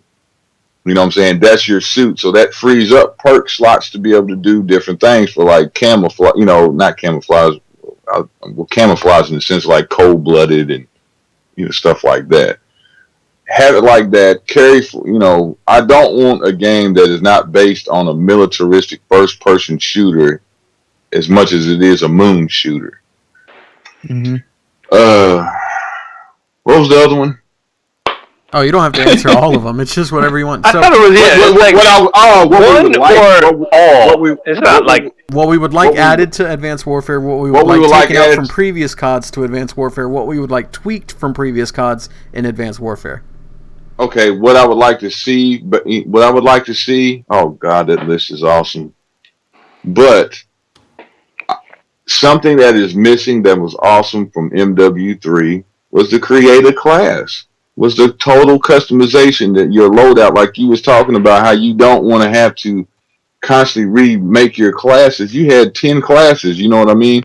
That you could set up however you want to, where you didn't have to rush and try to do it right then and there, right before the match started. You already had it set up with how you pretty much knew you wanted to. Like you could set up class 1, assault, the assault package, class 2, your second class, the specialist package, support, so on and so on and so on. However you wanted to configure them. I would like to see that make it back. I've been vehemently against this, so I got to add that in there. Split screening. Get rid of that crap. I've been against that, and I've been against that since day one. It totally. I could actually vouch for this. He's mentioned split screening about 60 billion times on my COD HQ in the 6 years I've known you now. I hate it. Don't want it. It has no place. Yeah, because I honestly don't see the purpose. I mean, the only people you ever see split screening are anybody that's of an age where you shouldn't be playing the game anyways. It's just free marketing. That's all that it is. You got your friend over playing the game. You don't have to take turns. You can play at the same time. Then he gets to go home and tell mommy, I'll do real good in school. If I do, good on my report card to get me Call of Duty, right? Yeah, okay. I mean, it's just free marketing. That's all that it is, and it needs to stop. Do you know, actually, I've got to be honest, my only issue with split screening is everybody on the entire planet I know has a widescreen TV now, that they split screen, like, from top to bottom. Why they don't just do it left and right so you can actually play and see the screen would make so much more sense. Because that makes a rectangle, and nobody likes watching rectangles. Yeah. But you sit next to it. Didn't Black Ops 2 make it to where when you split screen, you get like the actual 16:9 ratio screen in the top left and the bottom right, or vice versa, to where you get the full screen and it's split screen? You just get two of them? I don't know. I don't have any real life friends, so I've never had a need to split screen. You can't clone TVs. That's not a thing. Original Black Ops Zombies did that, I think, right? I'm not sure, but I know that it was. And I split screened like one time with it, and I was impressed because I didn't have to actually lose any of my field of view, and I was split screening, and there was no problems with that because I didn't die because I was split screening. I died. I blamed it on that, but that's what we all do.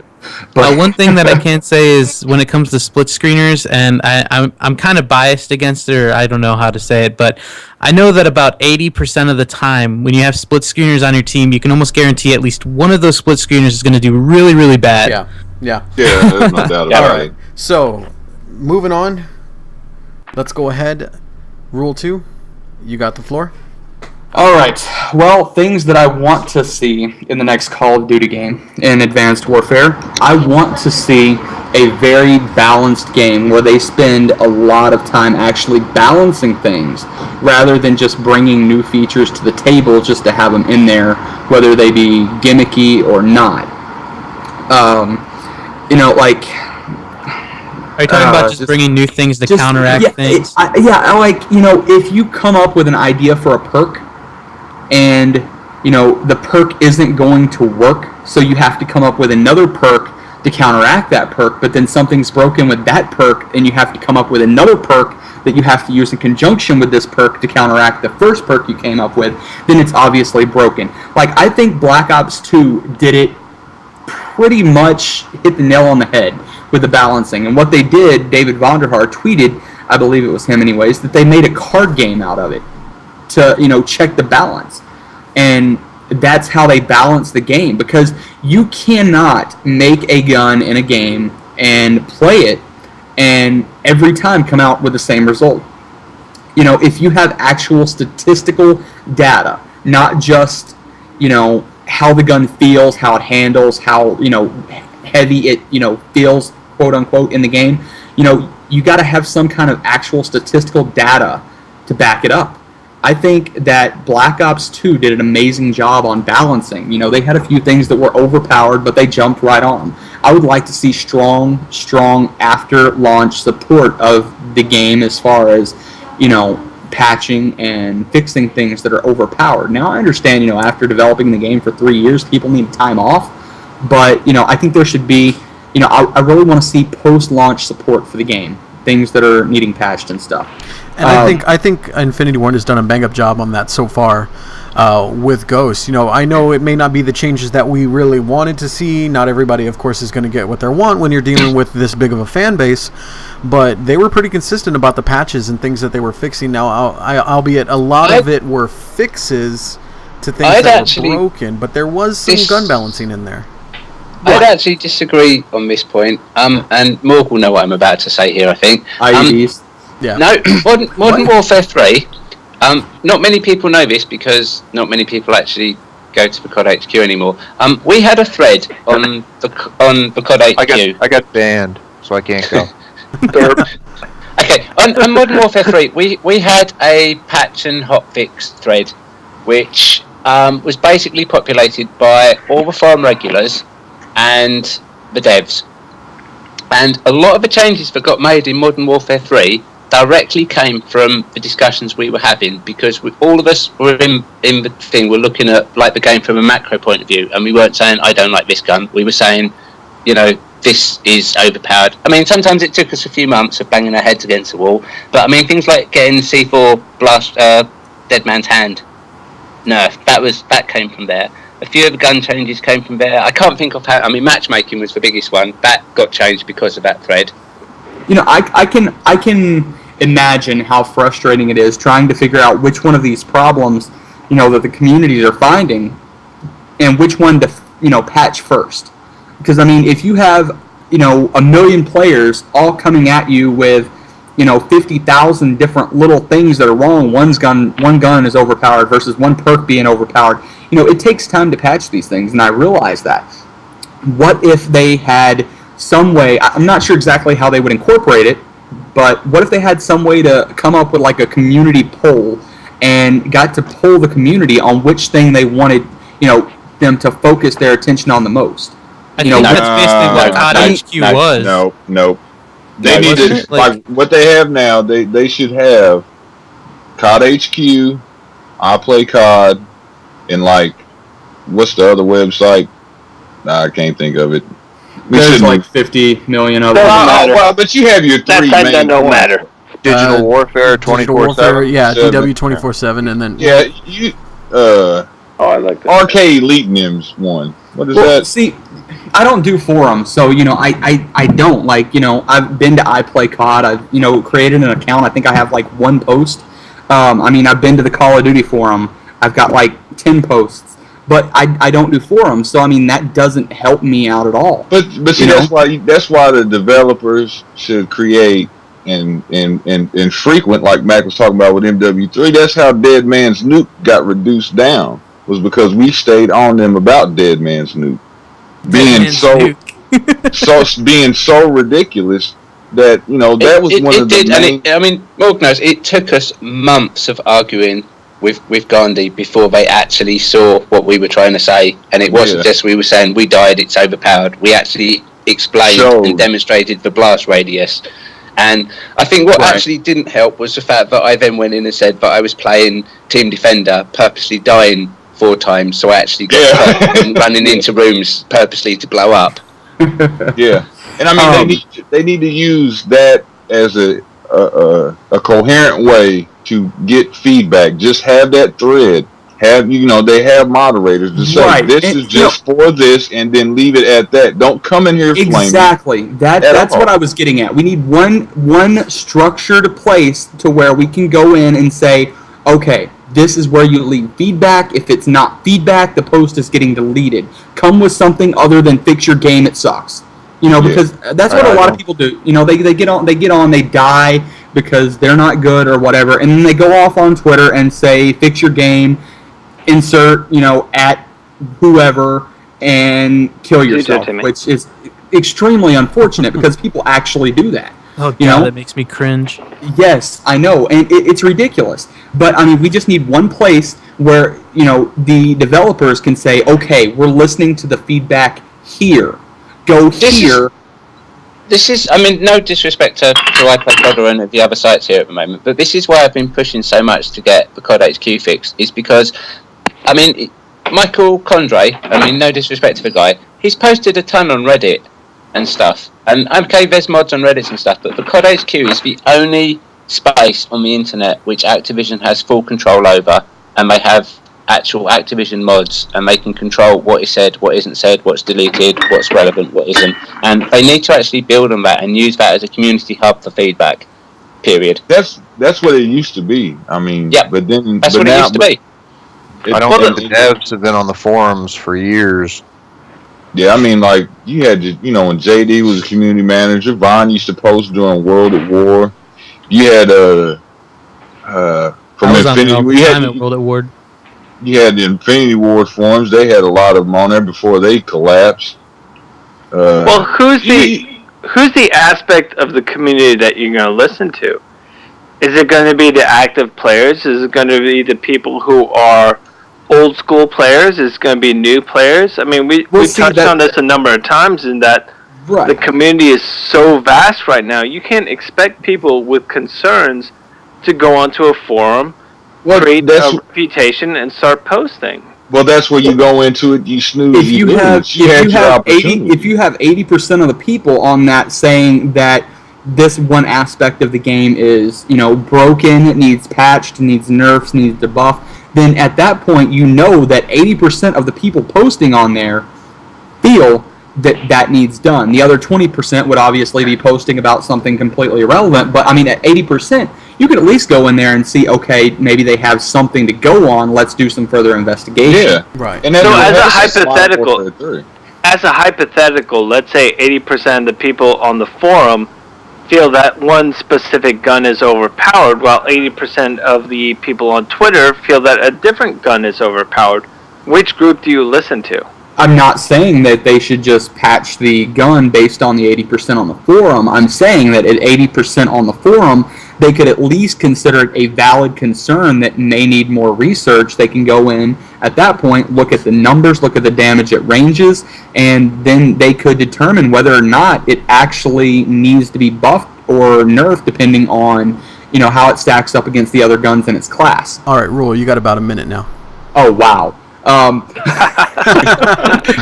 Let's spend 30 seconds laughing. Ha, ha, ha. Okay. I would like to see a lot of the perks that are in Ghost taken out. I think there are far too many. I think they need to slim them down. I had no problem with pro perks. I actually enjoyed going for them. It gave me something to strive for. I completely agree.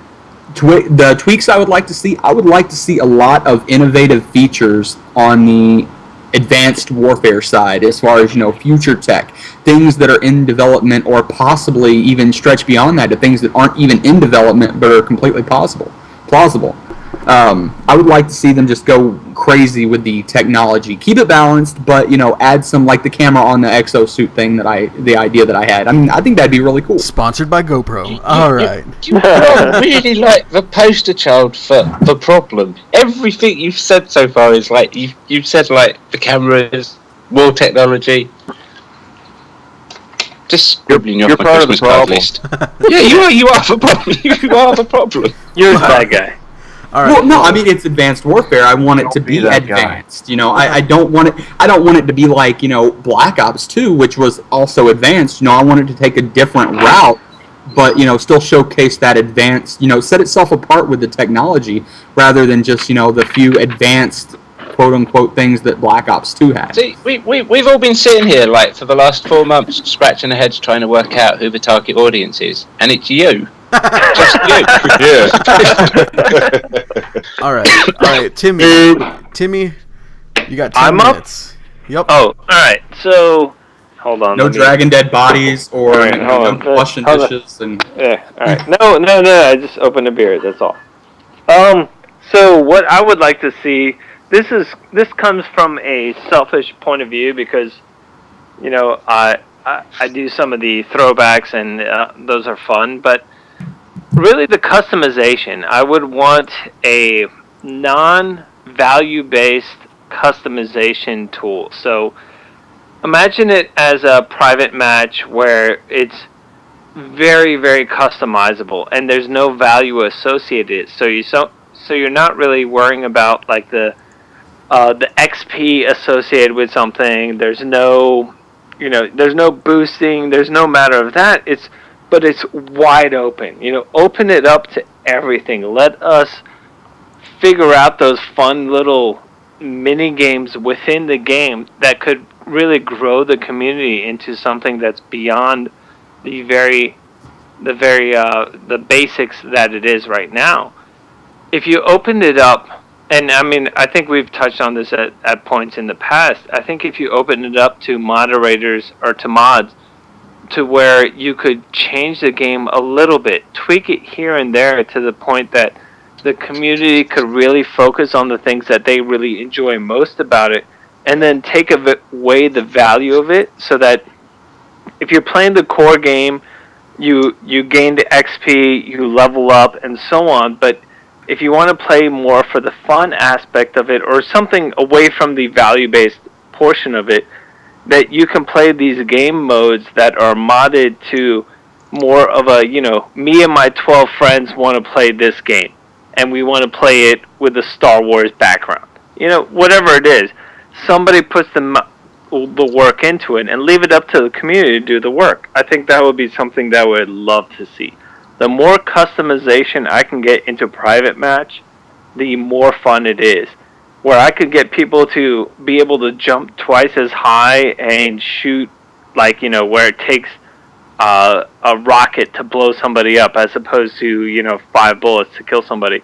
If you can customize it to so many different levels and keep it within the framework of the game, I would love that. That's something that I've been looking for from a old school PC gamer kind of point of view, where I would love to see on console. And I haven't seen it in many games at all, where there's a strong community base and then you can mod it as well.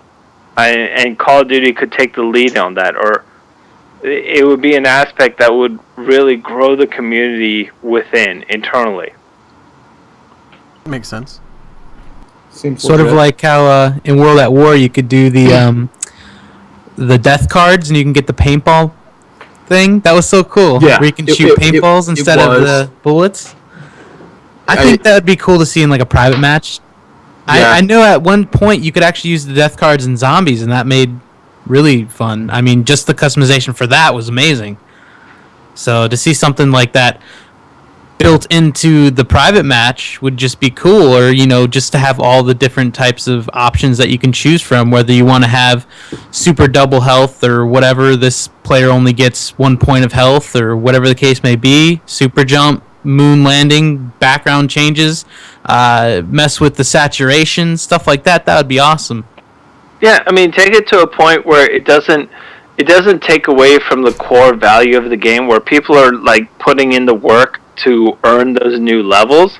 It is disassociated with it altogether. You're just taking the engine that you created it, and you're opening it up to creativity, so that there's aspects that, like, I mean, I'm not one of those people that creates game modes. I've played the game modes and I'm a big fan of them, but I haven't come up with any new ones, really. I've just copied from the past ones, and the people that have come up with them in the past, they've created so much fun. I mean, a lot of the things we played, like Gun Game, Mike Myers, these are all just created games that people came up with, and you just you spitball these ideas out there, and suddenly you come up with like lightning in a bottle, like we talked about before, where suddenly you've come up with this game mode that nobody's thought of before, and it's so much fun. And that's what we're all missing, is fun.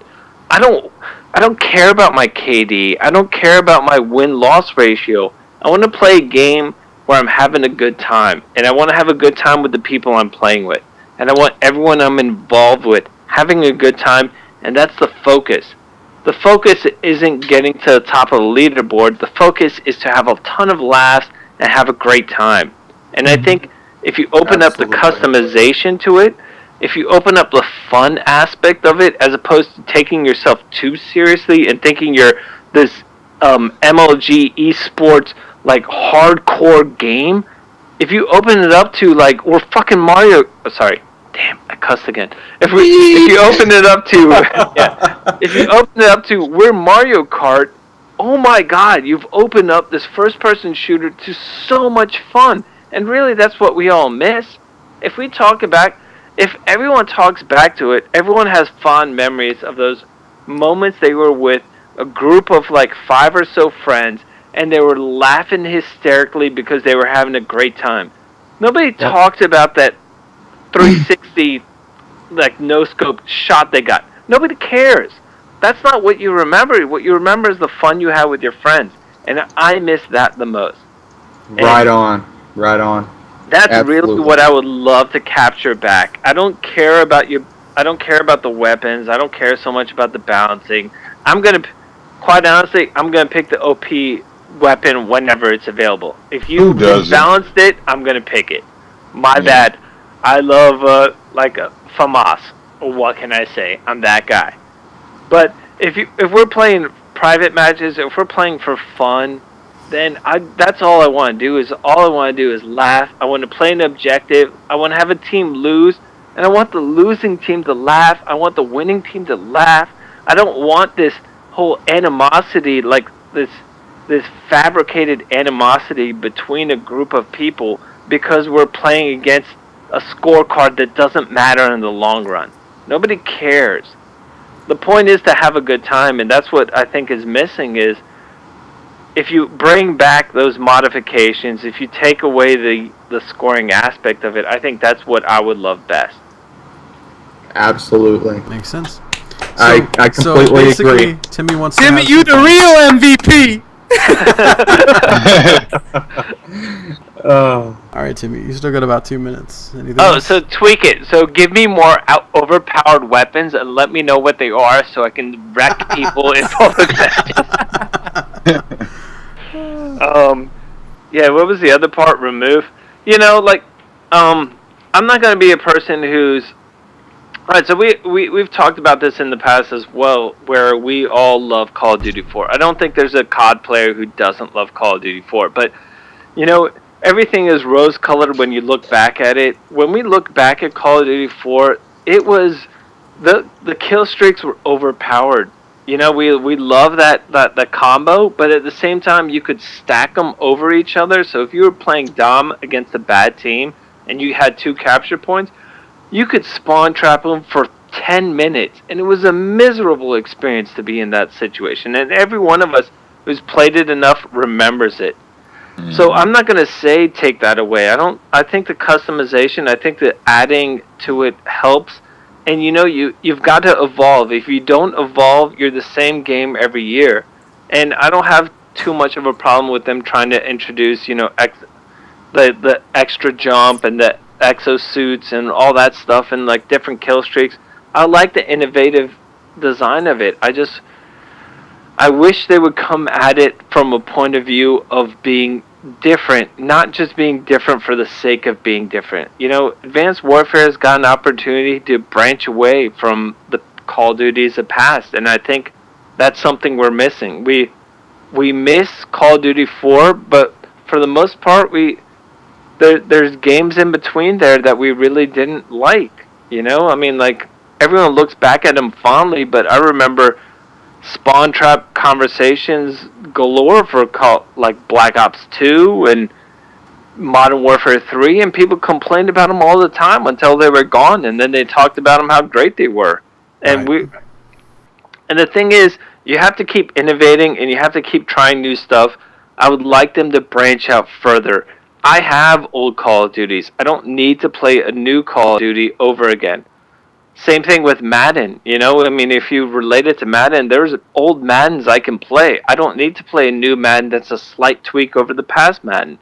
Give me something brand new. Give me something that's different, but still stays true to the core of it.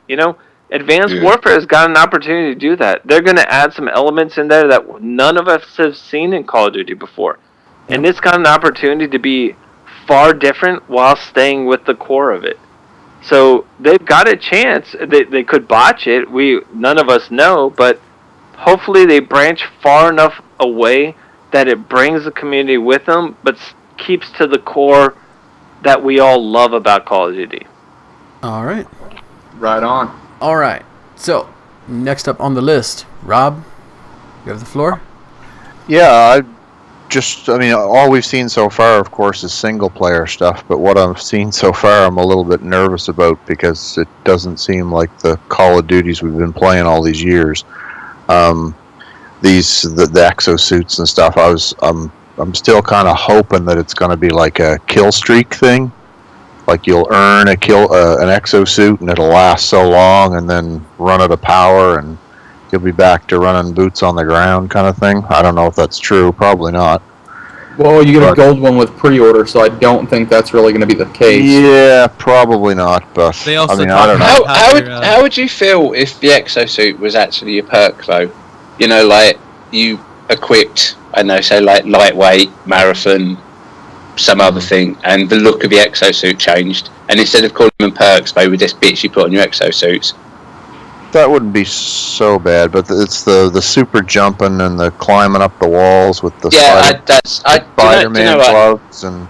Sorry to take over a bit here. My biggest fear is they're going to release the MP trailer, and the first thing we're going to see is someone boost jump and slam down, and then someone climb up a wall, and I'm going to turn the video off at that point and go nope. That's basically where I'm at. Well, but I think they've had so many people screaming about it being the same game every year and give us something new, and I'm not even sure if those people that are screaming that are the people that actually play the game a lot. I think that some of those voices might be just the haters that don't play the game anyway. But I think in Ghosts they really tried to change a lot of stuff, and I don't know if it didn't seem to work with the community because the online numbers are just not there. Like today, I sent out a post today that I was on at 4 o'clock on PS3, and there was 78,000 people playing Ghosts, and there was 214,000 playing Black Ops 2. So it's really weird that there's 3 times the amount of people playing. Black Ops 2 is also only made on one console, whereas Ghost has a fragmented community over the next gen consoles and the last gen consoles. But on PS4, there's not that many people on PS4. Yeah, on PS4 it's about 20 to 30,000, like during the week. So that only gives you like $100,000 on your newest game versus nearly double that on the last game. One of the other things that shows in the single player trailer is this movable head glitch, the shield with the hatch down. It's like, I mean, if they put that in multiplayer, it's just going to be miserable. Here's the thing: we've seen things before that were supposed to be, single player only. Everybody talked about how it's overpowered. If you remember from the Black Ops 2 multiplayer reveal, the single player reveal, you remember that sniper rifle that was like the Farsight from Perfect Dark. You could just see through walls, see everybody through it, and that never made it into the game. I think they know. I don't think that's anything we have to worry about, honestly. I tell you the thing that I'm most scared of as well, going on from the double jump because you left something out, is stealth. The invisibility thing, which we've got cloaking. That's what I was looking for, cloaking. If I still am watching the trailer after the boost jump and the stupid climbing up walls, the first time I see someone cloak, I'm cancelling my pre-order and I'm not going to play the game. And I'll say that on record now. I think you're. So is that actually a thing, or is that like a single player thing? I mean, all this tech that they're talking about, we're giving you more.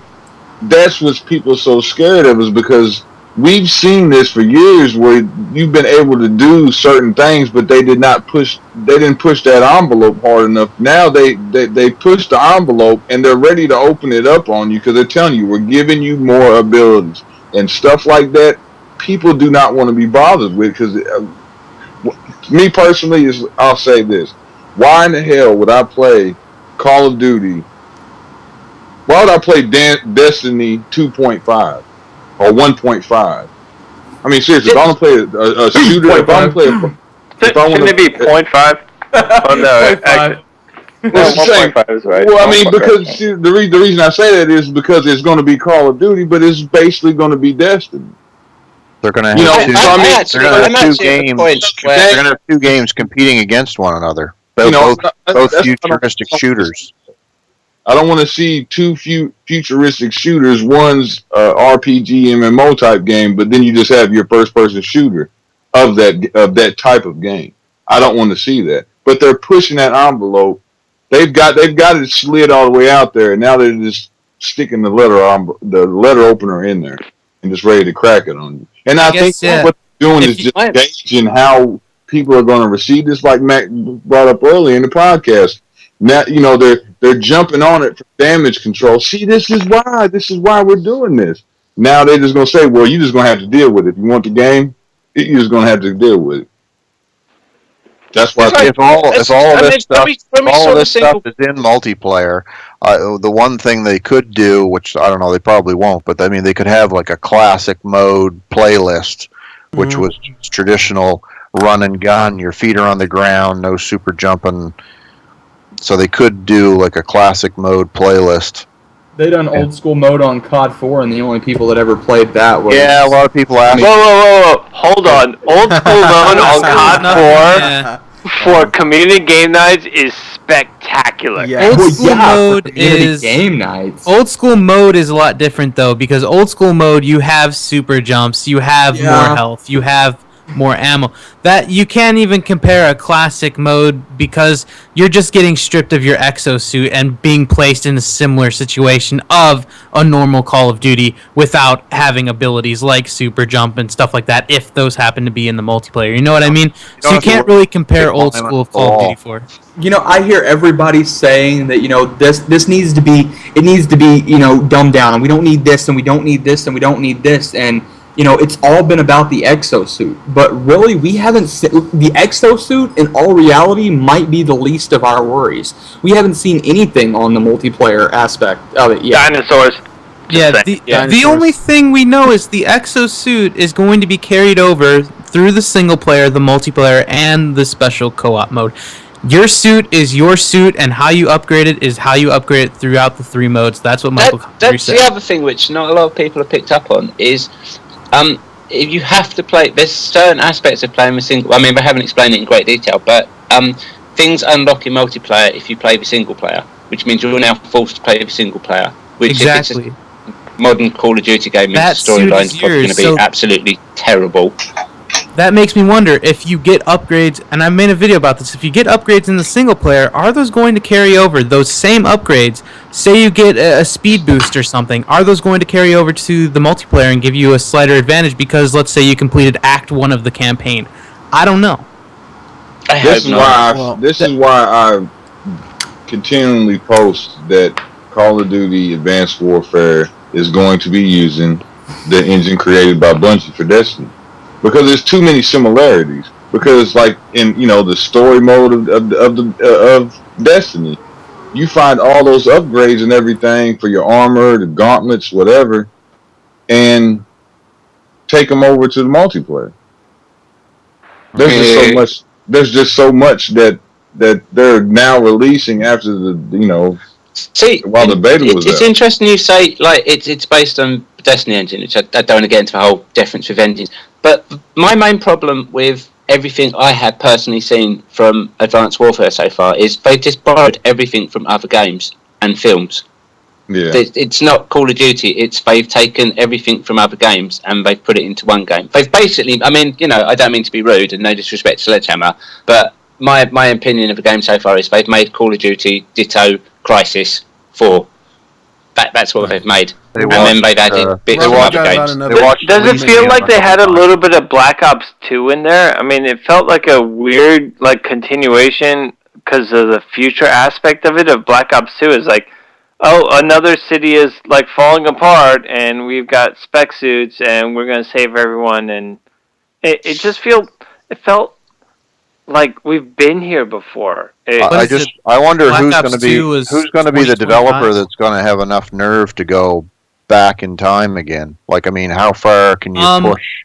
Wouldn't that be something? Back in time, because I would love to see another World War II shooter, and I know that market was oversaturated and everyone was complaining about it, but now we've been in the future for so long that, oh my gosh, would it be such a big, huge breath of fresh air? Do you realize the massive elephantitis size of balls it would take to go back to World War II? I would love to see those balls. Let's just I'm just gonna go ahead. I'm gonna go out there. Hold on. We'll come back to that. Rob, do you have any last thoughts on that? Well, the other thing I would like to see is, I mean, they really got to work on the spawns. The spawns and ghosts were the worst ever, and they've patched them 3 or 4 times, and they're no better. They're no better. I mean, I forget the map layout though. I forget where it came into being, but somewhere along the line they brought in this revenge spawning. I mean, I think they'll. I don't even know if they'll admit it exists, but it started with MW3. I mean, as far as I remember, you get killed by a guy, and miraculously you spawn behind him, but close by. Right. So you run back and kill him, and you feel better about yourself. Right. Basically, that's what it's about. And I mean, with these friggin' huge maps and ghosts, there was no excuse for bad spawns. I'm sorry, did you say a boot? Because I heard a boot. Yeah. I've actually been keeping he's from up there north and no south. So there's the revenge spawns. Plus, I think they tweaked the spawning system to keep the action going constantly.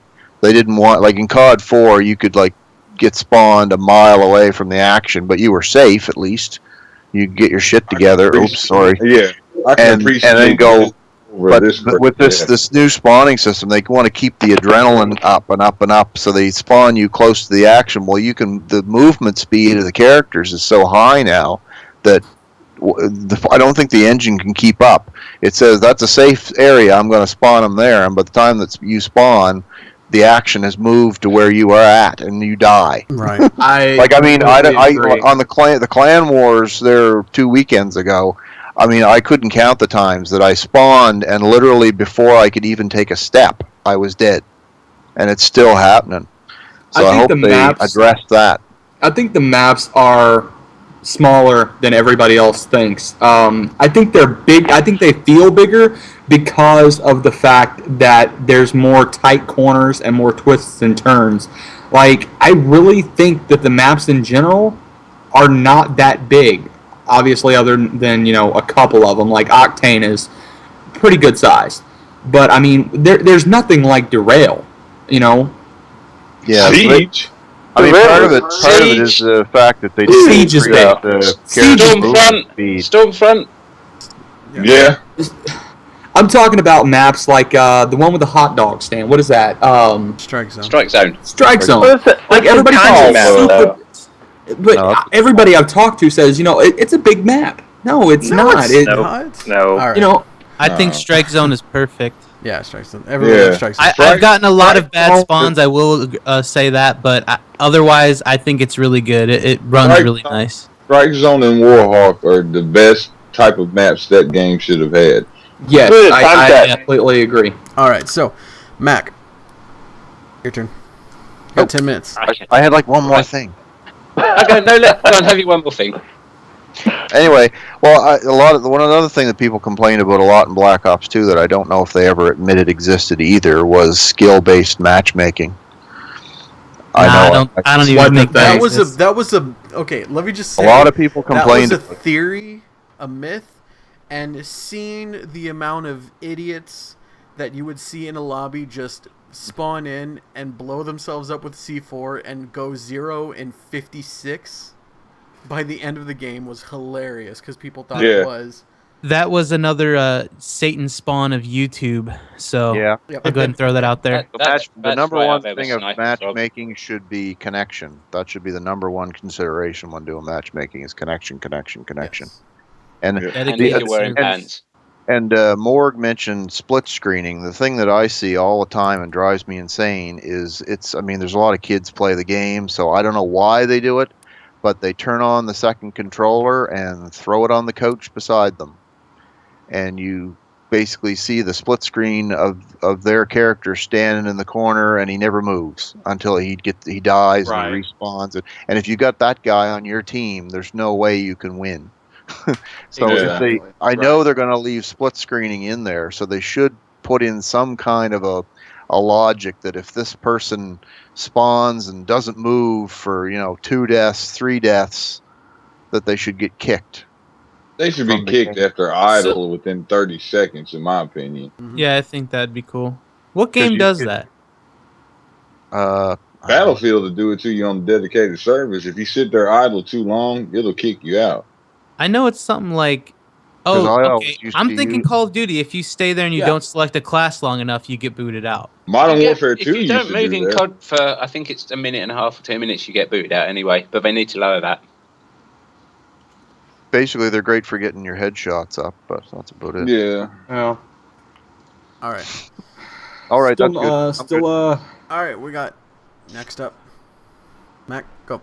Oh, great. So I go last after everyone's said everything I was going to say. I'll just sit here and twiddle my thumbs. Hey, what do you have? Okay, I actually have a couple of really controversial things which I've been saving. So I know this is going to be good. I wish I had a gift for this right now. This is going to be good. I'm getting my whiteboard. Okay. What actually? If you don't say dinosaurs at least once, I'm done. Oh yeah. Mac, I was going to do the controversial thing. I wasn't actually going to mention dinosaurs. All right, Mac, I'm dying to hear it. Let's hear it. But now you really want to. What I'd actually like to see, I don't know if it comes under added or removed, but I'm going to combine the both of them, is I would actually like to see a way of combining the esport community with the normal community in a way that everyone's happy. And what I'd actually suggest, and this is going to be where you're all going to think I've gone completely bonkers now, is I'd remove every type of game mode and actually make the map the objective. And you're now all going, what the hell is he talking about? Yeah, that's... Yeah, I'm kind of confused. Can you elaborate? Like a percentage type control. Wait, are you talking about just have one huge map and everyone play on it? No, you'd still have like your different maps, okay? But instead of having, you could still have your classic modes where you have like team deathmatch and domination and everything, but you'd have like the map would actually be the objective. I'm trying to think of a good example. Right, someone throw out the whole map to me. The whole map would be like Drop Zone. You'd have to hold. Someone throw out the name of a map, and I'll try and I'll wing this on Strike Zone. Okay, yeah. Rust. Okay. Shipment. Sorry, I'm that guy. Okay, it's a small map, but it'll go. Okay, so you've got like the lorry at one of the spawn points. Okay, so you could have the objective of the map is for one team to get into the bar, steal something from the bar, get it back to the lorry, and then the lorry to drive off, which is simple to do because you can just do the lorry on rails. And then you have one team attacking, one team defending. Okay, so there's no like game mode like as such, but the actual map then plays as the objective. So all the objects in the map are actually the objectives. And then if you want to do it on the like entire map based on the game, kind of like capture the flag, only modified. So I think this kind of goes back into what Timmy was saying about customization. Yeah. Okay. All right. Let's think of another one. Quick off the top of my head. Okay. Warhawk. Yeah. Okay. You have one team would spawn at one end, one team would spawn at the other, and the idea is you have to get your team or like up to the top floor of a bakery. There's a safe. You have to steal something out of the safe. So you could have like set objectives along the way where you have to blow open, say, like the side gate or choose your way in, blow open the doors to the bakery, get up into the bakery, blow open the safe, and then get back with the thing round ends. Because you'd then have a situation where teams would be able to create strategies for defending and attacking. Right.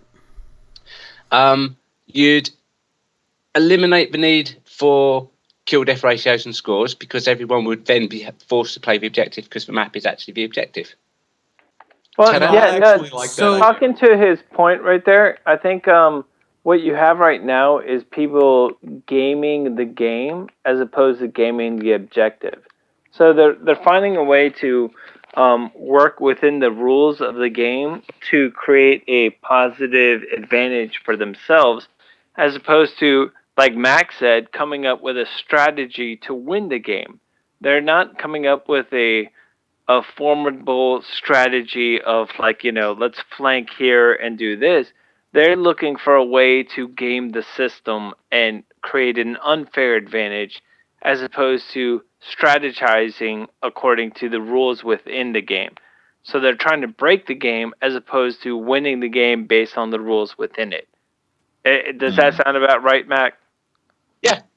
I mean, I'm not gonna say this is an original idea, because my favorite first person shooter is, and still is, and it was a free game called Enemy Territory, and it launched with, I think, 4 or 5 maps. It was a spin-off of Return to Castle Wolfenstein, and when you played the multiplayer, it was called campaign mode. You had like 3 maps. Actually, no, there were 6 maps. You had 2 different campaigns, played over 3 maps, and it was like basically attacking and defending. I mean, I'll give you an example. You had you had to breach a gun emplacement up a cliff, and one team would spawn on the beach, one team would spawn up in the gun emplacement, and the spawns all worked because you basically only spawned to where your team was. So like the first bit of the objective would be to get onto the top level, so before that the team attacking would always spawn at the bottom, safety and thing, and it was brilliant. And these matches would last for like 10-15 minutes. They'd last for a couple of minutes if you were playing a team, and it just worked. And no one once, you didn't get to the end of the round and said, oh, I killed you like 50 times, or you didn't play the objective, because everyone is then, even if you didn't want to go for the objective, you were still playing the objective because you were killing the other team. And I just think that streaks be disabled, or yeah, I mean you could have kill streaks. There's no reason why you couldn't have kill streaks, but you could have kill streaks set up for each. Like you could have defensive kill streaks and attacking kill streaks. Like the defending team would have, say, like sentry guns, motion sensors. IMS. The attacking team, IMS. The attacking team could have, I don't know, like helicopter, whatever, RPG. And RPG. So that sounds like a mode where you would have to literally be on a communicating team. Sounds kind of like. No, I'm not gonna make. I'm not gonna link. I'll say this. Like, I think like a lot of you guys can probably relate to me in this, in that the absolute most fun, and I can probably name these off the top of my head. The most fun I've had on Call of Duty was, outside of just hanging out with friends, with randoms, is when we had a random team of people, 6 people, communicating very distinctly and just working in unison together, and it created like this whole team aspect of it. I remember we had, I think it was it's Downpour. Was it Downpour on Call of Duty 4? Yeah. Downpour. Yeah. Okay. It was the map. So I played Downpour. I played Domination Downpour in a public match with like 5 randoms, and it was the most communicated game I've had amongst randoms in obviously a very long time, that I still remember it. And this was when everyone was still playing COD 4, and it was the greatest aspect of the game, because everyone was playing the objective and everyone was playing as a team, and there was just vast amounts of communication. There wasn't private party matches. Everyone was talking together and working as a team, and that's really... It made such an impact on me that I still hold on to it about 6 years since it's happened. I think that's what really distinguishes it. You've got talented people and put them together where they're communicating effectively, and that makes a difference. I like the idea that you have there, Adam, but ultimately I don't know if that would work as far as taking over the entire multiplayer. Because some of the best times that I've had on Call of Duty is messing around with my friends. Like me and Ryan, when Modern Warfare 3 came out. Oh, wait, no. Black Ops 2 came out. what's the first thing we did, Ryan? We put on the knife and we went into a domination game and got as many caps as we could while we tried to get the gold knife. And those are like the best times that I've had. We played the objective, but we also didn't, do everything that we could to try hard. So I don't think it would necessarily be able to replace the multiplayer side of Call of Duty just because it has been the way that it has been for so long. No, I completely agree. I mean, I can see the point that it would stand alongside normal multiplayer, but it's just like it's every year we have the same thing. We get maps, we get game modes. We get game modes taken out of the community campaigns, we get new modes added to the community. I absolutely love the idea. It's kind of like, okay, think about it this way. What if they went this way with the multiplayer? The whole campaign is based on, private military corporations. And what if they went that way with the multiplayer to where you're actually playing bits and pieces of the, they had like a quote-unquote co-op. What if their Spec Ops mode was really just you playing campaign mode with other players, kind of similar to a certain game, to a certain other game. But I don't. Okay, wait. Just saying that. I mean, not mentioning the game that shall not be mentioned. Obviously, but how good would it be if the multiplayer maps and the game modes actually reflected the single player game? Like you'd play, as opposed to just playing on your own with a load of AIs on your team shooting against another load of AIs, you'd actually play against human players. Yeah, exactly. On one of like the certain unnamed game, but just a better job done with the actual objectives that are in there rather than just the multiplayer objectives placed in the single player quote unquote campaign. Yeah. All right, Mac, last thoughts. Okay, I kind of covered, added, and removed all at the same time. The only thing I tweak is, which we've already harped on, is the feedback system. I would like to see the devs posting on the Call of Duty forum and make it a community hub again and get them off of Reddit. All right. Yeah. They use Reddit? Really? Yeah. And that is why nothing gets fixed. All right, so that's a thing? I've got one more thing which really needs to be mentioned. I would get the people who made the COD app, and I'd fire a lot of them. And I would get the people who made Call of Duty Elite for PC and rehire them and apologise profusely for getting rid of them. I can agree with that 150 million %. I don't know if I would fire them, but I would. Isn't it the same people? Heartless. I'm heartless. I would fire the fucking lot of them. Please love Elite that. Elite. They're cursing, Mac. Better. I think that was one of the worst decisions because for someone who's, a lot of us were in the beta for COD Elite, for the PC version at least. Mm-hmm. I thought that was one of the most innovative things that ever came to Call of Duty. Reason being is because there was so much community interaction when it came to actual competitions online where you can win actual prizes. I thought that was the coolest thing, where you can see your stats, set up classes, do everything you wanted to do right there on your computer for it to transfer into your game. And not only are you able to track your stats, it doesn't just count your kill death, which doesn't even matter at this point, which we've covered before, but you were able to see, your captures, your defense, how many kills you have with each weapon, what I think it was like what most used weapon you had. You could see, comparing it to your friends, what weapons they used the most. You could see what prestige they were, how much XP they had. The heat. You could actually make an emblem for your clan, which didn't involve you having to shave inches off of the finger, so you could actually use the 5-inch screen on your phone to do it, and then make a mistake, and then press one button, and the whole thing deleted. I think getting rid of Elite was the most stupid idea they've ever come up with. Whoever thought of that idea should be fired. In fact, I'd fire anyone involved with Max, stop firing people. Like Prestige said, and another thing, I like the challenges they had, for raging behemoths and stuff like that. Exactly. And you were able to earn a medal that you could showcase on your Elite page, which was so cool. And also when they were doing that, they had those websites that Treyarch would post every now and then that would tell you the total number of, cars exploded or crossbow bolts fired and stuff like that. It's Call of Duty Elite was so much better than the Call of Duty Ghosts app. just for well, it's not strictly the Call of Duty Ghost app. It's just the Call of Duty app. Yeah, Call of Duty. The only thing I didn't like with Call of Duty Elite was the way they done the clan challenges, because they all were counter to how we all play.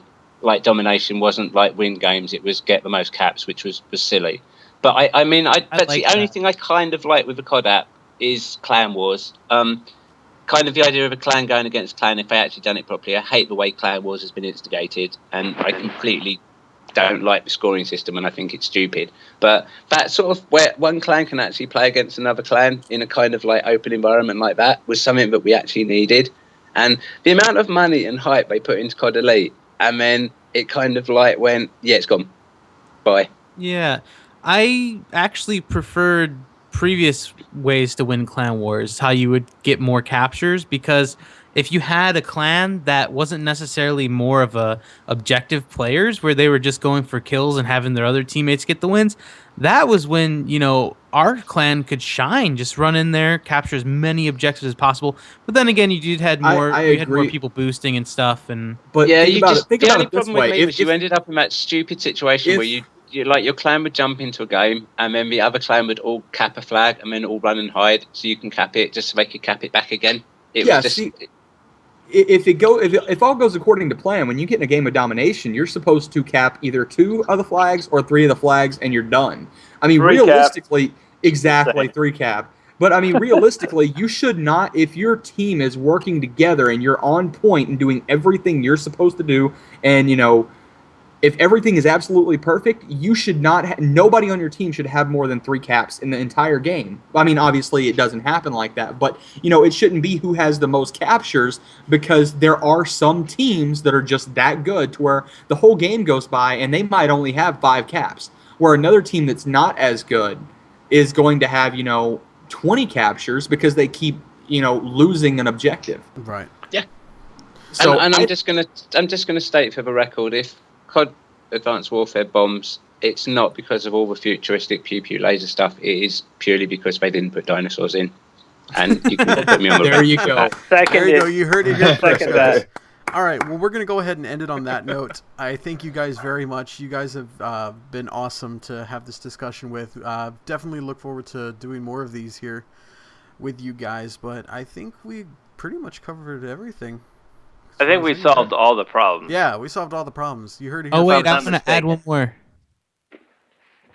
What I want to see come back to Advanced Warfare is something similar to what they did with Black Ops 2, and that's the score streak system. It basically praised objective players, and I loved that. So yes, bring back the 3-tier perk system. Yes. Bring back 3-tiered perk system with pro perks. That was awesome. Yes. Yep. And you know, I would also like something else really small that I'd like to see. I'd like to see accolades from Modern Warfare 2 come back. Yes. Who had the most kills? Who you know, sat in a corner the longest? I would like to see that come back. I like the medals of Black Ops 2 as well, because those showed like how many captures you got and stuff. I thought that was cool. Right, but you know, I'm talking about like the random little miscellaneous ones, like most throwing knife kills or most knife kills from Modern Warfare 2. Remember those? Like I've got 57 days on there, so you'll never outdo me, buddy. All right, guys. All right, well, we're going to go ahead and wrap it here. I thank you guys for coming out. Again, we will be doing this in a couple of weeks. All right. Yep. All right. See ya. Take it easy, guys. Thanks, everybody, for watching. All right, bye, everybody. Oh my God, it's called 5 in the morning. Check out my YouTube channel. Twitter account.